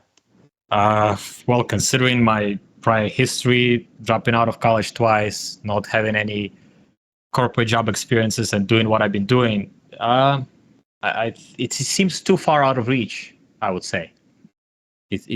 Why do you think you have the capacity to make a lot more money? I think so. I think I have understanding of how the world works and finances work. But okay, so why haven't you made more money if you could? It's just a neutral question. I would say those bad habits of the past, not accumulating the right assets at the right time, not having the long-term No, that thinking doesn't mentality. answer anything. If I say, why don't you have enough assets? You said, well, I didn't accumulate the right assets. It's like, well, that's kind of by definition, right? So you need some other causality. Well, I guess it goes down to not everything is under my control. What has happened? Okay, that's also a non-statement, because I'm sorry to be annoying, but I want to make sure we use sufficient remaining time. So when you say not everything is under my control, is there any human being in the world who thinks that absolutely everything is under his or her control? I don't think so. Right. Yeah, I mean, unless they're crazy, because it would be crazy, right? The weather is under my control. My height is under my control. Okay, so it's sort of like if you lost a running race and I said, why did you lose the running race? And you say, well, I didn't run fast enough. That doesn't add any new information. Like you already know you didn't run fast enough. That's why you lost the running race. So you need to provide new information, which is causal. Right? So I say, well, why don't you have enough assets to get married? It's like, because I didn't accumulate enough assets. Yes. So what is the question again? So I can try to answer that again. Why have you not made as much money as you could if you feel it's important to have a family? I think I had short-term thinking, like high time preference. I did not prioritize long-term thinking. I had a gambling addiction, I would say, and not in the sense of like going to Atlantic City slot machines, but doing risky trades and things that basically setting my money on fire. I don't know, but you were like a day trader or something? You can say that, yes. Okay, I don't want to could say stuff. Just yes. I lost money on market. Okay, so you tried to make money through stock trading or something like that, futures, Correct. And you lost money. Correct. Okay, and how long did you do that for? 7-8 years. Oh my! Yeah. And how much money do you think you lost? I don't know, in like net amount. I don't like to think like that. I always think of the opportunity cost, but in a net amount, probably 200,000. It wasn't in one chunk, but holy crap! You lost $200,000. Probably close to that. It was in a few sets. Yeah, it was maybe 3 times I zeroed myself out. I was always a saver, but I would save and I would try to make more money and save through wages. But then it would all. My God, man! Just buy Bitcoin. I that's what I should have done. Yeah. You think? Anyway, no, easy in hindsight, right? Okay. I know. Yeah. Okay. I mean, let me ask something here. If I had invested $200,000 in Bitcoin 8 years ago, how much would I have now? Now, if it's really bad AI, it'll say, well, you have exactly the same number of Bitcoins. But, of course, we're looking for something a little bit different than that. Oh, it's having, let me just go somewhere else. Boom, boom, boom, boom. Dum, dum. You would have $31 million. Yeah, I know. It's scary to think about it. No, of course, sorry. It wasn't, and it's not, that's unfair, right? Of course it wouldn't be that high, because it wasn't like you were sitting on $200,000 8 years ago. Correct, yes. Right? It's just over time or whatever, right? But you'd have more, and again, I mean, I would have more than enough to have. You'd have more than you have now, right? Yeah. Okay. So why do you think you were doing the day trading or the trading? Well, I would say it's all tied to other habits, like the habit of self-abuse, because whether or not I was in a relationship or marriage, I would still suffer from the PMO. Let's just say this way. And sorry, PMO? Yeah, like porn, masturbation, orgasm. Okay, got it. I didn't know about that acronym, but okay, got it. No, sure. So yeah, it was. I only later discovered how the dopamine works and why gambling is so vicious. because you get the higher dopamine secretion as you lose money rather than as you win money. It's sort of this anticipation and failed anticipation secretes your dopamine higher. So probably I was gambling to actually not make money, but to get a higher dopamine hit. That's my best explanation and understanding, but maybe I'm wrong. What do you think? Yeah, I mean, it certainly could be the case. I think that the most toxic thing that you inherited from your parents was a kind of hedonism and short-term thinking. Yes. And I think that's where the real challenges are, right? So your parents taught you to value present feelings over future happiness. That's what being defensive kind of basically is, if that makes sense. No, for sure. I remember I asked my dad when I was a kid, like, what is the meaning of life? And he said to enjoy and receive pleasures. So yeah, it falls under the description of pretty conscious. Pretty conscious kind of stuff. He confirms everything you just said, for sure. And I have been a hedonist myself, probably greater than they could have ever imagined to be themselves. Well, I wouldn't go quite. I don't know. I wouldn't go quite that hysterical, if you don't mind me saying so. But no, okay, yeah. Sure. I mean, they were hedonists, you were hedonists, and so on, right? But at some point, you hit the bottom, and you find yourself like depleted, and like, what am I doing? Like, I've tried all those things that used to give me high, give me low, and I don't want to be part of the dark and heavy world. It's just too much, and you try to self-correct, but then you look at your time, and you're 32, and you're 5 years behind those who are 27. Not everybody, but people who have lived more auspicious life. And that's kind of, I guess, that provokes other insecurities. Right. Okay. Got it. So what is your plan now for wealth accumulation? I think Bitcoin is definitely one.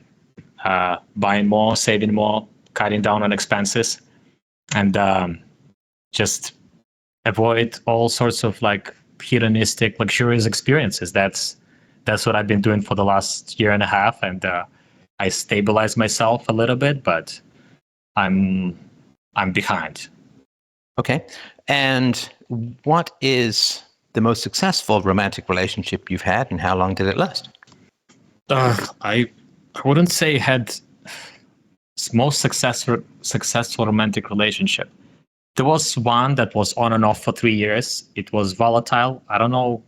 There was a lot of chemistry, but I don't think it was good for me. And I realized early enough, having already some experience, that happened after I was already divorced or was going in the process of it in my late 20s. But quickly I discovered that the girl was also troubled, and she was also much younger than me. And I tried to correct her and try to even like maybe pull her out from bad habits, because I was trying to dissolve them myself at that time, but I was unsuccessful. I would say the familiarity kept bringing us back together, and there was no successful outcome. And so how do you choose these women, do you think?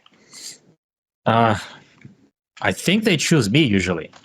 I don't necessarily like chase women. I even lately, if I see attractive woman, I might take a shot. I might hint on something that she's attractive. I might do it twice, but I don't chase them. If there is no reciprocity, I don't press. Usually it's them who, like, even this girl, she confessed to me later. She's like, I'm like, well, what did you think of me when you saw me first? She's like, oh, I found you to be attractive, and I told myself I want to have sex with this man. That's literally what she said. I don't think I find those women, they find me. Okay, so when was the last time you pursued a woman? Probably not that long ago, actually, yeah. Like suggesting to go on a date, maybe a couple of months ago. And what did you pursue her for? I found her to be attractive, just to get to know somebody. Like, I do not know if that person is a good fit, but if we can go on a date and maybe find out if we like each other, that could be good. But it didn't amount to any dates. the last date I had was probably 10 months ago.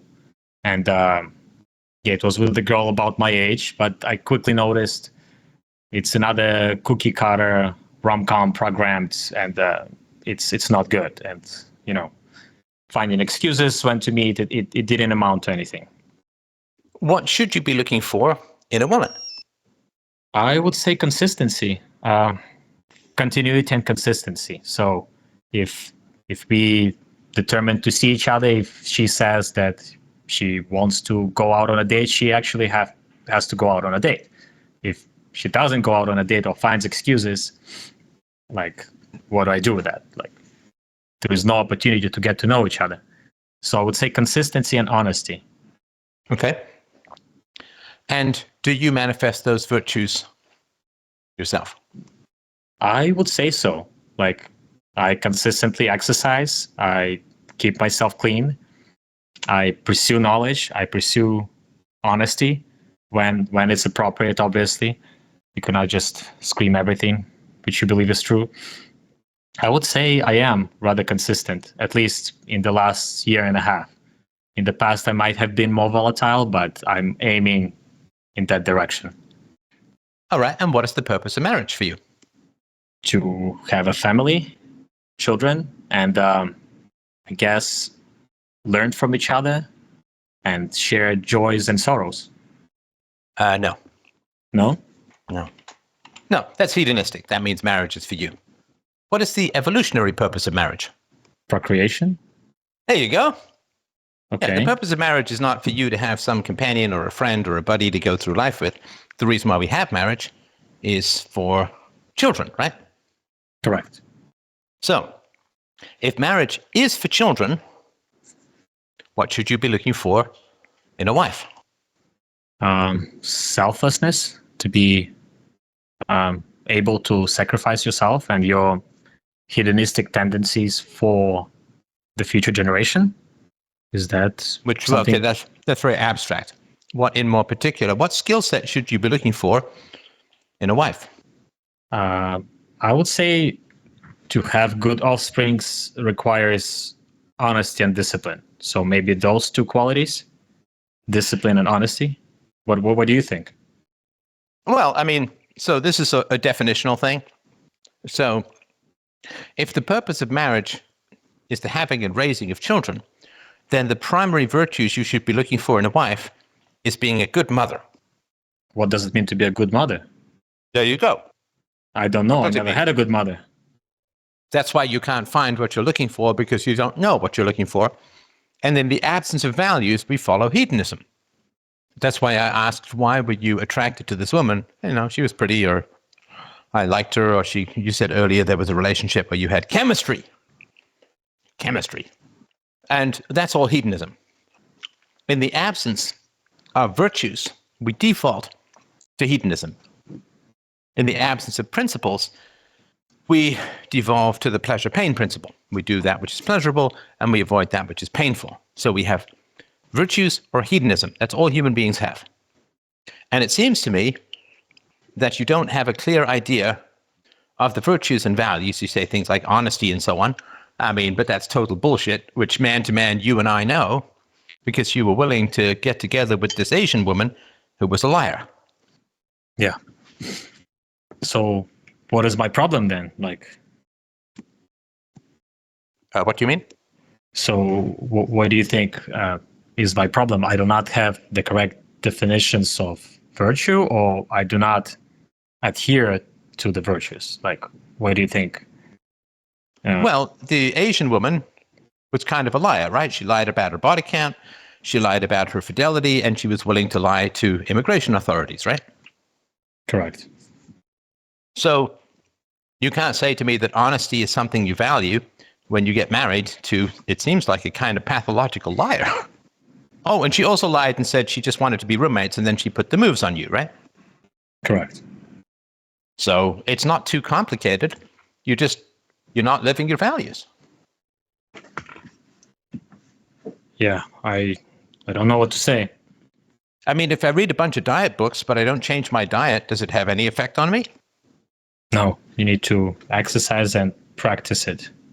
practice the Well, if it's just prescriptive. diet, I need to change my diet. If I'm going to eat, if I'm going to read diet books, I need to change my diet, right? Yes. So you're saying, Steph, how is it that I'm not losing weight? I've read all these diet books. What's my next question going to be? Are you exercising? Are you exercising? No, just diet. Forget the exercise. Just diet. I say, Are you dieting? Like, no, I've read all these diet books. It is of great value to me to reduce my calories. but have you lost weight? Would be the next question. No, in fact, I'm gaining weight. It's weird. Why do you think you're gaining weight? Like you? Well, I don't know. I'm reading all these diet books. It's really important to me to cut my calories, and I keep gaining weight. It's weird. Are you following the steps that those books tell you? Are you? Oh, fuck no! I'm eating a this? ton. No, I'm reading the diet books. I'm just eating a ton, but I don't understand why I'm gaining weight. So here's your problem. You're not following what those books are telling you to do. Well, there you go. That's your problem. I mean, if you want to know what the problem is that you're not actually changing your diet. You're still choosing women based upon lust and attraction and chemistry and availability, and they pursue you and you acquiesce or whatever, right? I mean, but the thing what I realized is it's almost like if you don't engage in a fight, there is no winning with those women. If I don't. Okay, what the hell are you talking? I don't know what the hell you're going completely off on a tangent here. I will try to clarify. Women want you to basically, a lot of women. What I found to be the case, they want to stay in this mystery zone because they have a lot of past, and they would rather jump with you in the bed. Hang on. I don't know what you're talking about. I've given you the diagnosis of why you're not happily married. I understand. Okay. I don't think you do, because I've literally solved your entire life issue and you're going off on some tangent. I'm not practicing my values that I claim to have. Yeah. I mean, isn't that a bit of a thunderbolt for you? I mean, if somebody had been struggling with weight their whole life and I said it's because you're not actually changing the food that you eat, wouldn't that be kind of a big thing? Okay, and why would that be the case? Why would I say that I value those things, but I don't practice them myself? Because it's easier. This is hedonism. Because you were raised by hedonists, and you still are kind of a hedonist. This is why you did the day trading bullshit. Because you wanted easy money. And you want easy relationships. Hey, there's chemistry. Hey, she wants me. Hey, she's hot. And look, I'm not criticizing you in any foundational way. I'm just telling you the cause and effect. No, that makes sense. Even when you talked about marriage, you talked about all the benefits it was going to provide to you. And then you had the nerve to tell me that the woman has to be selfless and devote herself to others. You didn't say, I want to get married so I can devote myself to others. You said, I want to get married so I gain companionship and someone to go through life with and all these benefits for me, I. And then I say, well, what's a good mother? Oh, someone who sacrifices herself for others. I mean, it's kind of funny, right? Yeah. You mean to you? Yeah, I think there were a lot of contradictions in what I said. You think? No. And that's good news. It's good news, because if you're gaining weight while not eating any food, the laws of physics have been violated and the universe ceases to exist. So I'm kind of glad when people turn out to be secret overeaters. Marriage is for what's best for the children, and you choose a woman who's going to be a great mother. And of course, you have to be attracted, and she needs to have good adult conversation and all of that. I get all of that. I guess I have like one more question. So let's say I don't want to go back to that hedonistic life, and I have nothing to do with hedonism. Okay, I'm still sorry to be annoying. I'm still trying to figure out. Normally, when I hit what's called a breakthrough with someone, where their whole life has become clear, normally they don't just blah blah blah. But yeah, one more question, blah blah blah. I don't feel like I'm talking to someone who's listening. It's my experience. Okay, what did I miss? Well, imagine you go to a chiropractor and you've had lifelong back agony, and then in an hour he fixes it, tells you exactly what's causing it. And then you're like, yeah, but sometimes I get a little gassy after I eat lactose, and then you go off with some other complaint or some other problem, and there's no acknowledgement, no like, holy crap, that's fantastic. Wow, that's really dissolved my life. As like, do you know what I mean? I'm not asking for some big gratitude thing, but you're not listening because nothing's going in. Nothing's going in. No, I guess I wanted. I understand that you pointed out correctly that I have been raised by hedonists, and I was a hedonist. Where's your and I'm holy still shit a moment? hedonist. Holy shit! Does that ever explain my life, Steph? Holy shit! That makes sense. If So you're not why do I excited choose by your life easier making things? sense, then you won't change. That's my concern, right? No, it just it's this fear of like not being able to. That's what I Well, think. if you're not excited by it, you're not going to be able to. If you're not excited by the possibility of like, holy shit, this is why I've chosen these bad women. This is what I need to look for in a woman. Here's why I did the day trading. Here's my history. Here's my family. Here's my, like, I've just laid it all out for you in a way that no one else on the planet can. And it's not hitting you at all. No, it's actually it's hitting, and I really No, appreciate it's it. not Thank in you. the conversation because all you're doing is moving on. Hey, well, I got one more question. I what is know. that- I've been doing this a long time, bro. Decades and decades. I know when something hits someone. Okay, what is it then with me?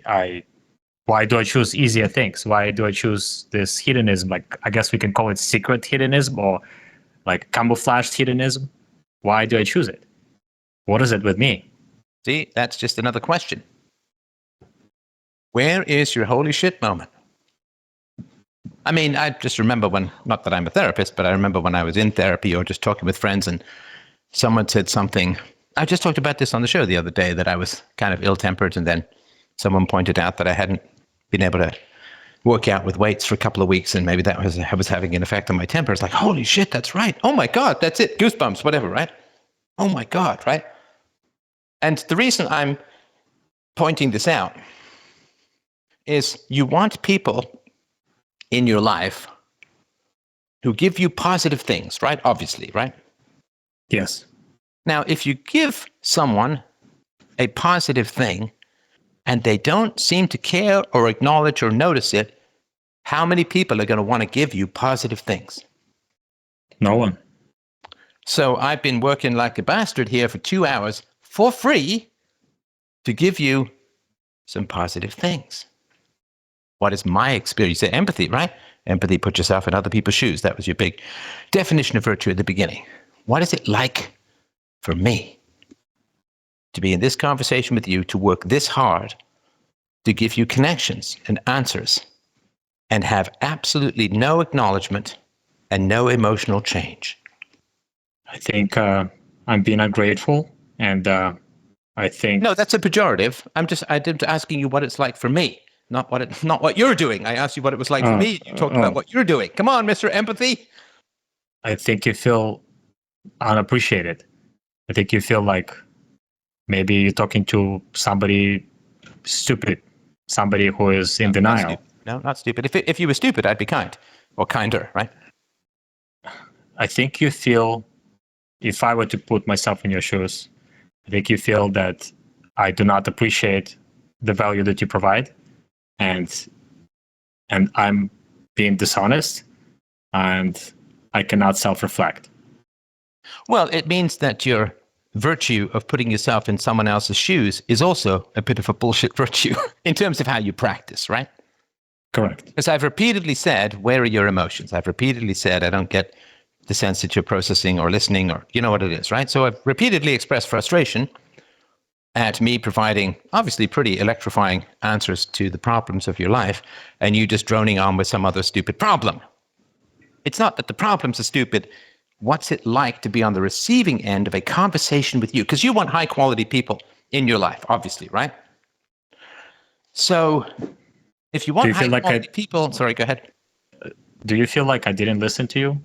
Is that the case? I feel like you are only processing what is occurring for you. You're certainly not opened up to the conversation, and I don't think you want solutions. Because people who want solutions show appreciation for those solutions. It's sort of like back in the day before GPS, you used to have to stop people on the side, like you'd be on some road, you'd pull over and somebody would be mowing the lawn, and you'd say, hey, how do I get to the amphitheater, right? And then somebody would maybe spend 5 or 10 minutes, they draw it out, that here's how to get there, it's a little complicated, and what would you say? I would try to explain how to get there. You ask someone for directions to the amphitheater, they get a piece of paper, the pen, they write it all down for you, they give you the directions, and what do you say? Thank you. There you go. So you know how it works, right? Yeah, I guess. Yeah. Okay. So I'm working like a dog over here to give you insights and answers for 2 hours. Would you say that I've given you some pretty important and powerful insights and answers? Yes. Right. Yes. So you'll say thank you to somebody who spends a few minutes drawing you a map. But when I give you massive life-changing insights and answers, you just move on to the next problem with zero appreciation or acknowledgement at all. And I'm just telling you, listen, I'm fine. I'm fine with this. I think it's an interesting conversation. But I'm telling you that if you don't show any appreciation to people who provide value to you, people who can provide value won't want to spend time with you. I mean, if there's a woman you're dating and she cooks an elaborate meal that takes 2 hours, it's your favorite meal. She remembers 2 weeks ago when you mentioned what your favorite meal was. She went and learned the recipe from your homeland. She bought all the ingredients. She practiced a bunch of times. She made you a 2-hour meal. What would you say? Thank you. There you go. There you go. Now, if you didn't, if you just said, well, I got a problem at work I got to deal with tomorrow, and you didn't acknowledge any of the value she'd provided, would she ever want to cook you another fucking meal again? I would say no. Right. So you know how all this works, right? Yeah, reciprocity, I guess. Right. Paying it forward. Why so stingy with me? And it's an interesting question. I don't say this from a place of great offense or whatever, right? Because it's valuable either way. But why so stingy with me? I would say my best guess, I guess humans are by default selfish and concerned more with their problems than somebody else's problems. And this inability to be grateful, I think, comes from just, I don't even know. It's maybe the desire to extract more value than provide value. Does that make sense? It's almost like I'm being too selfish to give anything in return, even if it's something small, as saying thank you. So I have to provide, I guess, more value than extract value. That would be my best guess. I'm not sure I understand that. I mean, you would give thanks to someone who gave you directions. You'd give thanks to a woman who cooked you a meal. When someone who's a waiter brings you food at a restaurant, what do you say? Thank you. Yeah, so you're saying, well, maybe people are just so selfish, but no, I'm saying I'm being selfish. Hang on, I'm still talking. You regularly say thank you to people in your life, right? Yes. So saying human nature, blah, blah, blah, doesn't answer the question. Because you knew exactly what to do when people provided you pretty inconsequential value, like bringing you your food in a restaurant, making you a meal, or giving you directions. You knew exactly the right and polite and proper thing to do. So why so stingy and cold with me? Maybe it's the question of trust. Maybe it's the question of being because conscious. if you didn't trust me, you wouldn't have called me. Or you wouldn't have stayed on the call. Yeah. Okay, let me ask you this. Have I provided value in the 2 hours we've been talking? More than I could anticipate, actually. Yes, I know. And I'm aware of the value that I provide. I have doubts about some things in my life, but I have no doubts about the value I provide. You provided value to me before even called, so I would say okay. That was all fantastic. Work. So, if I have provided a lot of value to you, and you know that you should thank people who provide value, and it's not like I'm dying for your thanks, I'm just curious about this. Because if you want quality people in your life, but you only give appreciation to people who give you inconsequential values like writing down directions, but not people who give you great value, then people won't want to provide value in your life. I understand. Yeah, that makes sense. I wouldn't want to do that either if I would be not appreciated. Would I want to do this call again in the future if I didn't talk about this issue of appreciation? Probably not. Well, no, of course not, right? I mean, why would I? I mean, he doesn't really listen. He doesn't really care. He doesn't really appreciate. So no thanks, right? Yeah, that's fair. You know, if I lend you my car and you return it with an empty gas tank and just toss the keys on my front porch and walk off, am I going to want to lend you my car again? No. Of course not. I mean, you know all of this. This is nothing complicated. So given that you know all of this and it's nothing complicated, there must be some other reason why you don't show any appreciation. I really can't. I can't answer this question. As I said, my best guess is I wasn't maybe trained. I didn't get this appreciation from my parents. Well, no, but that's why I asked you about the smaller instances. Like if I'd have said, I mean, let's say you were some kind of crazy autistic person or whatever. Not that autism is crazy, but let's just say that you were somebody who was raised by wolves, right? And I said, well, what do you say when the waiter brings you your food? He said, I don't know. I'm not going to say thanks. He's just being paid to do it. Okay, then you wouldn't understand really the idea of appreciation, right? Yeah, correct. But you do. We had 3 different instances, right?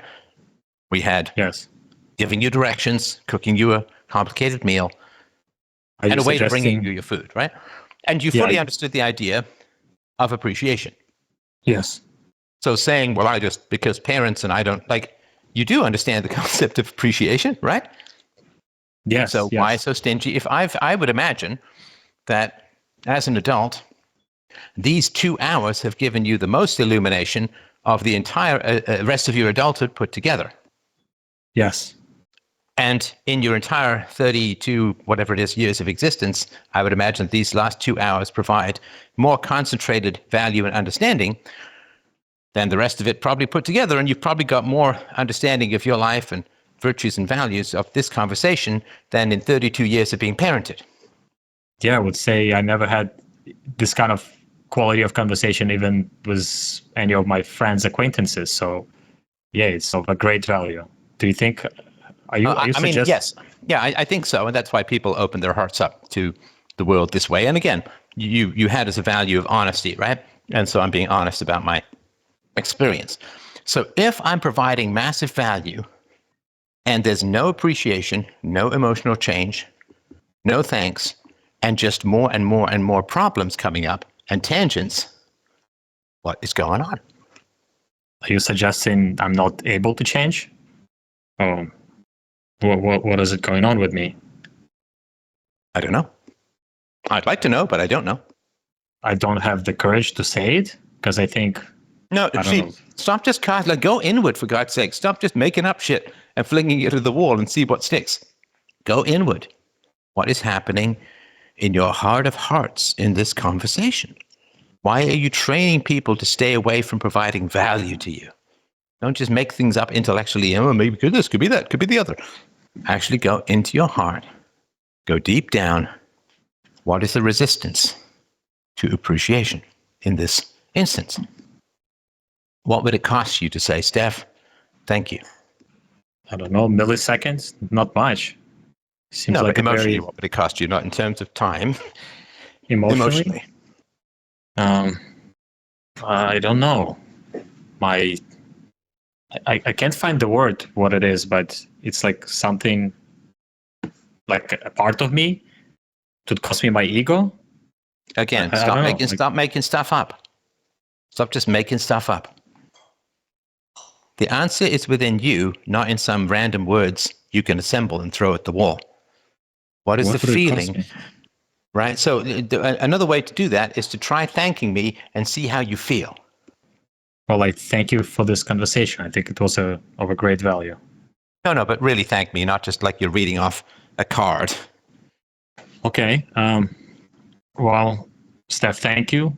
I think this was a productive conversation. In fact, I would encourage other people who want to call and get insights. Okay, no, that's too abstract. Sorry to be annoying. I really apologize. Yeah. Go back to just thanking me, not giving me a little ad for others, which is nice, but just go back to thanking I me. apologize if I'm and being really difficult. really feel it. And what is the feeling that goes along with thanking me? At this current moment, maybe a little bit of anxiety, maybe a little bit of fear and anxiety. That's what I would say goes on with it. Okay. And what's Because the fear and anxiety about? I don't think that it's like enough, or No, if you didn't think something was enough, then you wouldn't give 0, right? Because that, by definition, is not enough. okay, emptiness, like Are you guessing again? I don't exist. I don't know. I don't even know anymore. Go back into your heart. Go right down into your gut. What is there with appreciation? It doesn't exist. It's like I don't know what doesn't exist refers to. I can't find it. I don't know what to say. What better to say? Okay, a little bit of fear and anxiety, right? Yes. Okay, I will tell you, just so you know how powerful philosophy can be, I will tell you what you're experiencing. And this is because there's still... When did you last talk to your parents? A couple of months ago. 4 months, 5 months. And are you no contact at the moment? Yes. And how did that last conversation go? That was the last conversation when my dad hung up on me and my mom said, seek psychiatrist. Okay, got it. And have you experienced any anger towards your parents, or how much? Yes, in the moment, but then I just try to move on and continue my life, like whatever it is, in the attempt, hoping that one day they will turn around. But you were still asking me whether they could be fixed, right? So you still have hope, right? Yeah, I still have hope. I mean, you don't go to a doctor and say, my father died 5 years ago, can we revive him, right? No. So, but they're still alive. I understand that they're still alive. Please don't goad me by telling me things that I already know, as if I don't know them. That's kind of annoying, right? It's an analogy. I know that your parents are still alive. Do you see what I mean? Yes. So, it's only been a couple of months since you decided to go no contact with your parents, and you haven't experienced the anger at their behavior that caused you to go no contact, to defu. And that's why I was asking earlier, when I talked about how outrageous it was that your mother said, you're going to give me a heart attack, or you might give me what do you want to do? Give me a heart attack if you keep asking questions, right? Yes. So, and I remember I kept pausing on that. Like, how do you feel about that? Like, this is outrageous. This is monstrous. And, right? Do you remember I kept asking you about that? Yes. I remember. Right. So this is why. This is why. So you don't feel anger towards your parents for the neglect. And neglect is like when you're neglected as a kid, it's very hard to feel anger towards people who neglect you because you're already hanging by a thread. Anger is an emotion that you could feel in a relationship where there are strong bonds. Does that make sense? Yes. So I didn't have a strong bond with my parents. That's why I cannot feel anger. Well, you can. I'm not saying you cannot, but it's too stressful for you to feel anger because of the neglect. The big casualty of neglectful parents is healthy anger. You can't get angry at people where you feel like you're hanging by a thread. You can't get angry. You know, like if you desperately love your girlfriend, but you feel like she's about to break up with you, can you get angry with her? Yes. Not really, because she's just about to break up with you and you desperately don't want her to break up with you, so you're not going to get angry at her. If you know that someone is never going to reject you, no matter how, like, if you get angry, not in a violent or destructive or raging way, but if you express healthy anger and you know the other person is never going to reject you for expressing healthy anger, and they're never going to leave you because you're angry, and they're not going to condemn you because you're angry, then it's healthy and right and proper to express anger, right? I guess I make a conclusion that I do not know how to express anger. And Well, you couldn't express anger as a child because you were neglected. And if you're neglected, then you cannot be inconvenient to your parents. And that's why anger is punished by neglect. What would So be... you can't get angry. Sorry, go ahead. So I don't... Yeah, I guess that's probably correct. A lot of the times in my relationships, even like personal relationships, if somebody would wrong me, I would either be avoidant about addressing that issue or bringing it up, or if I would talk, I would just point it out, but never express what I actually felt. Well, oh, you acted out, didn't you? What did you throw out of the window with your Asian girlfriend? The Asian phone. wife? Yeah, you threw her phone out the window, right? So that's rage. That's acting out. That's not communicating, right? Correct, yes. So it was not healthy anger. So the question is then, how do I express, what is the way to express anger if I need it so desperately? See, you got to stop. You got to stop interrupting and pushing your own agenda. I'm trying to explain something to you, and you're trying to continually take over the conversation. Well, next thing we need to talk about is how do I express anger? How do I express healthy anger? That's kind of rude, bro. I apologize. No, here's me expressing some healthy anger, and you've done this for 2 hours. I'm trying to lead you somewhere, and you're like, well, what does this mean? And how do I do this? And how do I do that? And it's like you're just trying to grab controls of the conversation the whole time, as opposed to letting me get to my point. Because you could say, is there more that you want to say? Because I have another question, but you don't. You just blurt out the question. Okay, understood. You assume that the next thing to talk about is how you express healthy anger. How do you know that that's the next thing to talk about? I assume. Right. As opposed to, well, Steph, you're kind of leading this part of the conversation. What do you want to talk about next? Okay. Yeah. Like if somebody's in the middle of explaining a math problem and you say, well, then the important thing is how does this help me do my taxes? That's kind of interfering with being taught something, right? Yes. And if you do that for 2 hours, somebody's going to get annoyed after a while, right? So I'll tell you what's going on, and then we can probably wind things up. So I'll tell you what's going on. So when I'm feeling something in a conversation, it's usually what the other person is feeling but not expressing. This is called passive aggression, which is you're feeling angry, but you can't process it. So what you do is act in ways that are annoying to the other person.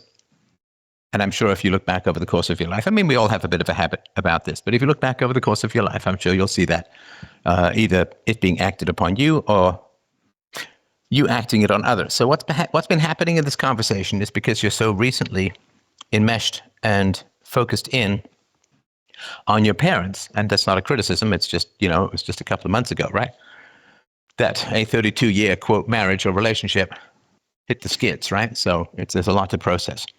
So over the course of this conversation, I've been quite critical of your parents. Now, let me ask, this is a real question.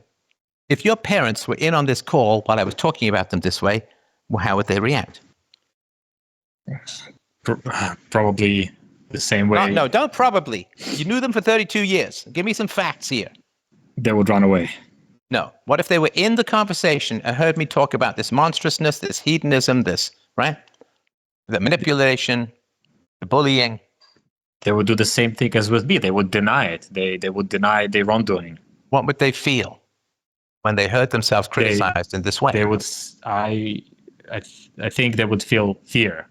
I think they would feel like somebody's pointing out to their own wrongdoings and how they have done wrong. Somebody, how they have neglected. Okay, and, they would. Okay, when you talked to your mother, did she express fear? Come on, this is empirical. This isn't guesswork. When you talked to your mother, the last time you talked to your mother and your father, did they express fear? I'm so scared of this conversation. I feel so frightened by this conversation. This conversation makes me very afraid. Did they express that at all?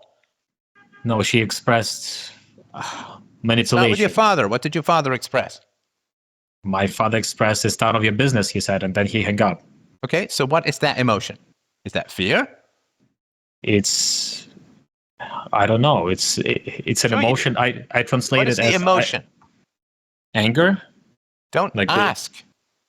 I think they were angry that I asked those questions. Of course they were. You told me this at the very beginning. I'm violating their boundaries. I'm being rude and unempathetic.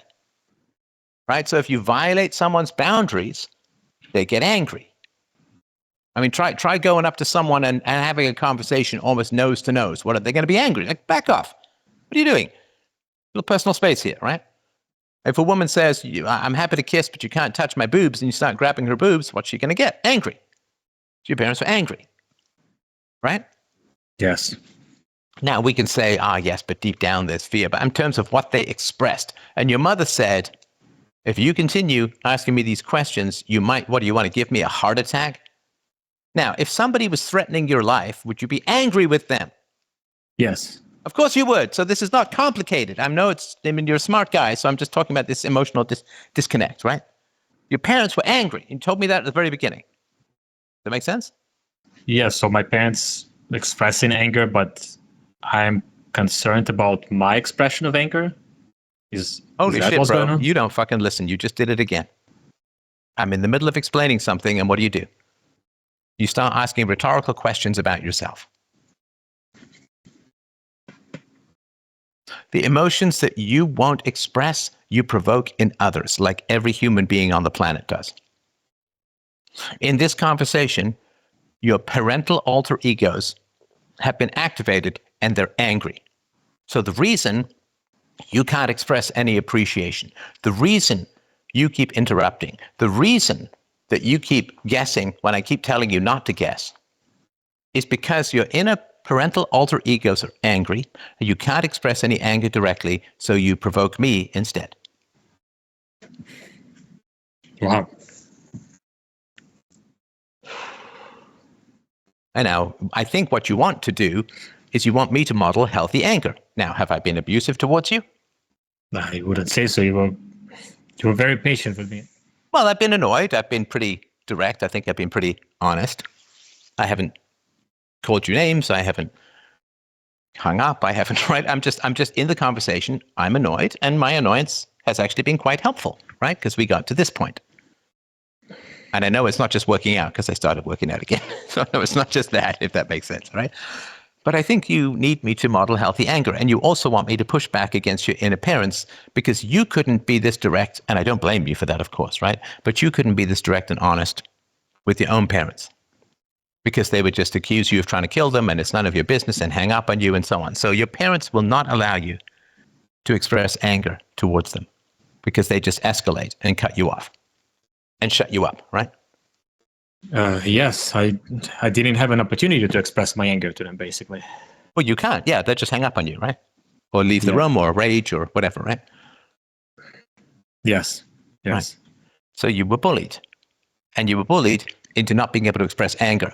Now, if you can't express anger, you can't express appreciation in this particular circumstance because your inner parental alter egos, I'm aware that when I'm talking to people, particularly if they've recently had problems with their parents, intense problems with their parents as you have, that when I criticize parents, I'm provoking inner parental alter egos. And what happens to that? Now, if you'd have said to me, Steph, when you criticize my mom, I feel angry and tense and upset.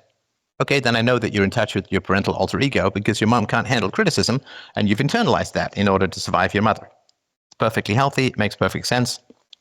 I'm very glad you did that. So you internalized your mother's hostility to criticism. So then when I criticize your mother, if you said to me, Steph, when you start talking about my mother being kind of a monster or can be her behavior being kind of monstrous, I feel really tense and anxious and angry almost. Then I'm like, okay, this person's in touch with their inner alter egos, right? Maybe not consciously, but they know that, right? But what you did was you just wove a big net of rhetorical questions and you wouldn't show any appreciation and you kept doing things that I asked you not to do without acknowledging that I'd asked you not to do them and so on. In other words, you act in a very provocative manner because that's your mother's passive aggression coming out. So if I'm criticizing your inner mother, she can't lash out at me because that won't work with me. So what she'll do is she'll put more and more roadblocks into the conversation to the point where I get so frustrated with the conversation, I stop having the conversation, and then your mother gets to be not criticized in the conversation. Does that make sense? Yes. It's like how bureaucrats, they won't say no, they'll just keep asking for more and more paperwork until you give up, right? Yeah. Or sometimes bosses won't fire you. They'll just make your job more and more useless and unpleasant until you quit, right? Yes. So your parents, in your head, really didn't like being criticized. And so what they did was they said, okay, well, we can't talk about that directly. So what we'll do is we'll just make the conversation more and more difficult and frustrating for him until he stops criticizing us. So just keep bringing up more problems. Don't show any appreciation. Keep doing all the things he's asking you not to do. Keep interrupting him. Keep with the rhetorical questions. Keep guessing until he's just like, fuck this conversation, man, I'm out. And then it's like, whew, fantastic.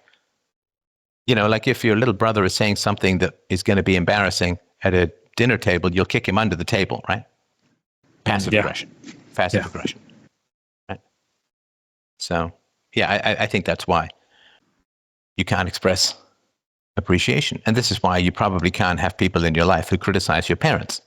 And if you can't have people in your life who criticize your parents, you can't have quality people in your life. And that's probably why you're unmarried. So anger is the answer?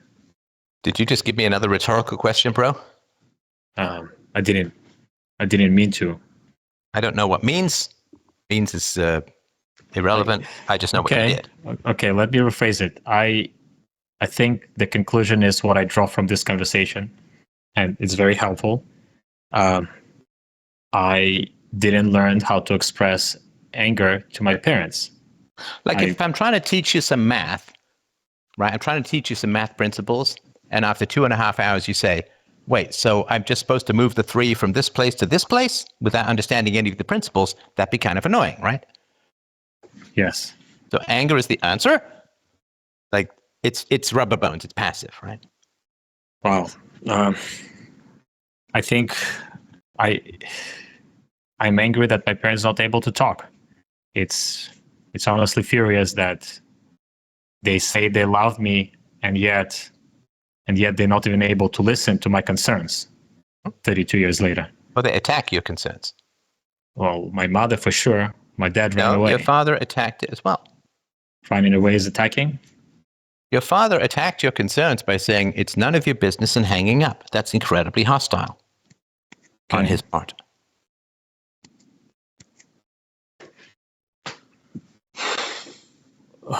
It seems like I cannot help them. I cannot help my parents. Well, it's worse. It's not that you can't help them. Is that behavior, in my view, and I think objectively, that doesn't mean it's your experience. If you say you love someone and then the moment they criticize you, you snarl at them and hang up, that's kind of hateful behavior. I think you hate that aspect of your parents' behavior because that's kind of hateful to say you love someone and then the moment they have a problem with you, you just yell at them and hang up. That's really terrible behavior. And if you have a problem with your mother and she says, oh, you're just going to kill me if you keep asking me these questions, you just want me to have a heart attack, that's horribly manipulative. And it's not true, by the way. You can't get a heart attack from having some questions asked of you. At least I don't think so. So it's just horribly manipulative. And I think it's not just like you can't help them. I mean, I think that there's hatred there. I mean, I could be wrong. It's your experience and so on, but no, there's something I know that if I were in your shoes, which is not, I mean, we obviously have some commonalities. We're both people, but we're obviously different people. So I'm just saying, if I were in your shoes and someone did that to me, I'd hate that behavior. No, something just crossed my mind, actually. Yeah, it's probably they never even wanted me in their life. No, see, now you're focusing. I'm sorry to be annoying. I hate to do this. Now you're focusing on their possible motives rather than your actual experience. This is just a way of distracting yourself from yourself. Who knows what they thought about 33 fucking years ago? Who knows? It doesn't matter. You'll never find out. You'll never know. They'll never tell you the truth. So you're just dissociating from your own lived visceral experience by theorizing about information you'll never receive from 33 years ago.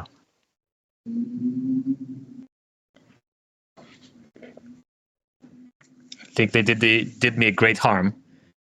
And I don't know, it's like they hated me and I'm not allowed to hate them. It's like I was inconvenient. Well, again, you're going back to their motives. Forget their motives.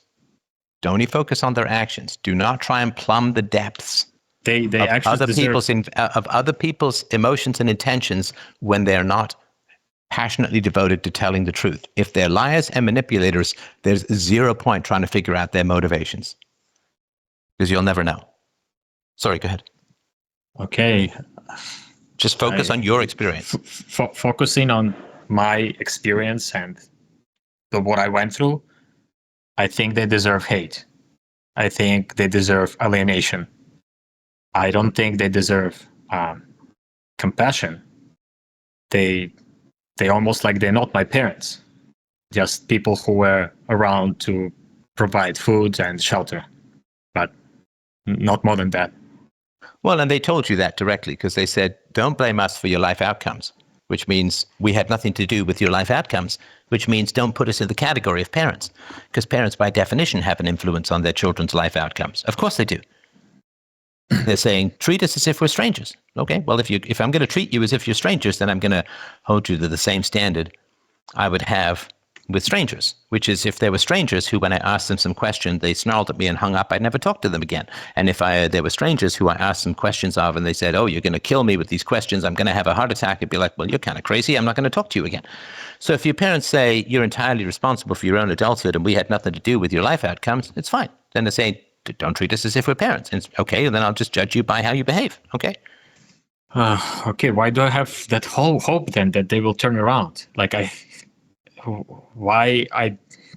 still like holding on to this idea that maybe one day they will turn around and. No, but when people are continually feeding you shit, the only thing you can hope for is someday they'll stop, and that's the hope that you needed to survive your childhood. I hope they'll change. I hope there's something I can do. Because if you'd woken up and said, well, my parents are this terrible and they're never going to change, then how could you get out of bed? You got another 15 years to go? No, of course you have to have hope. Oh, I'll try this. Oh, I'll try that. Oh, I'll be nicer. Oh, I'll clean up before mom comes home. Oh, I'll do this, right? And you have hope that something you can do will make your parents better people. Of course, that's natural and healthy as a kid. Now, when you become an adult, you're not dependent on your parents, so you don't need that hope anymore. That's sort of what I'm being blunt about. The hope is being enslaved. I hope that my slave master will not beat me today.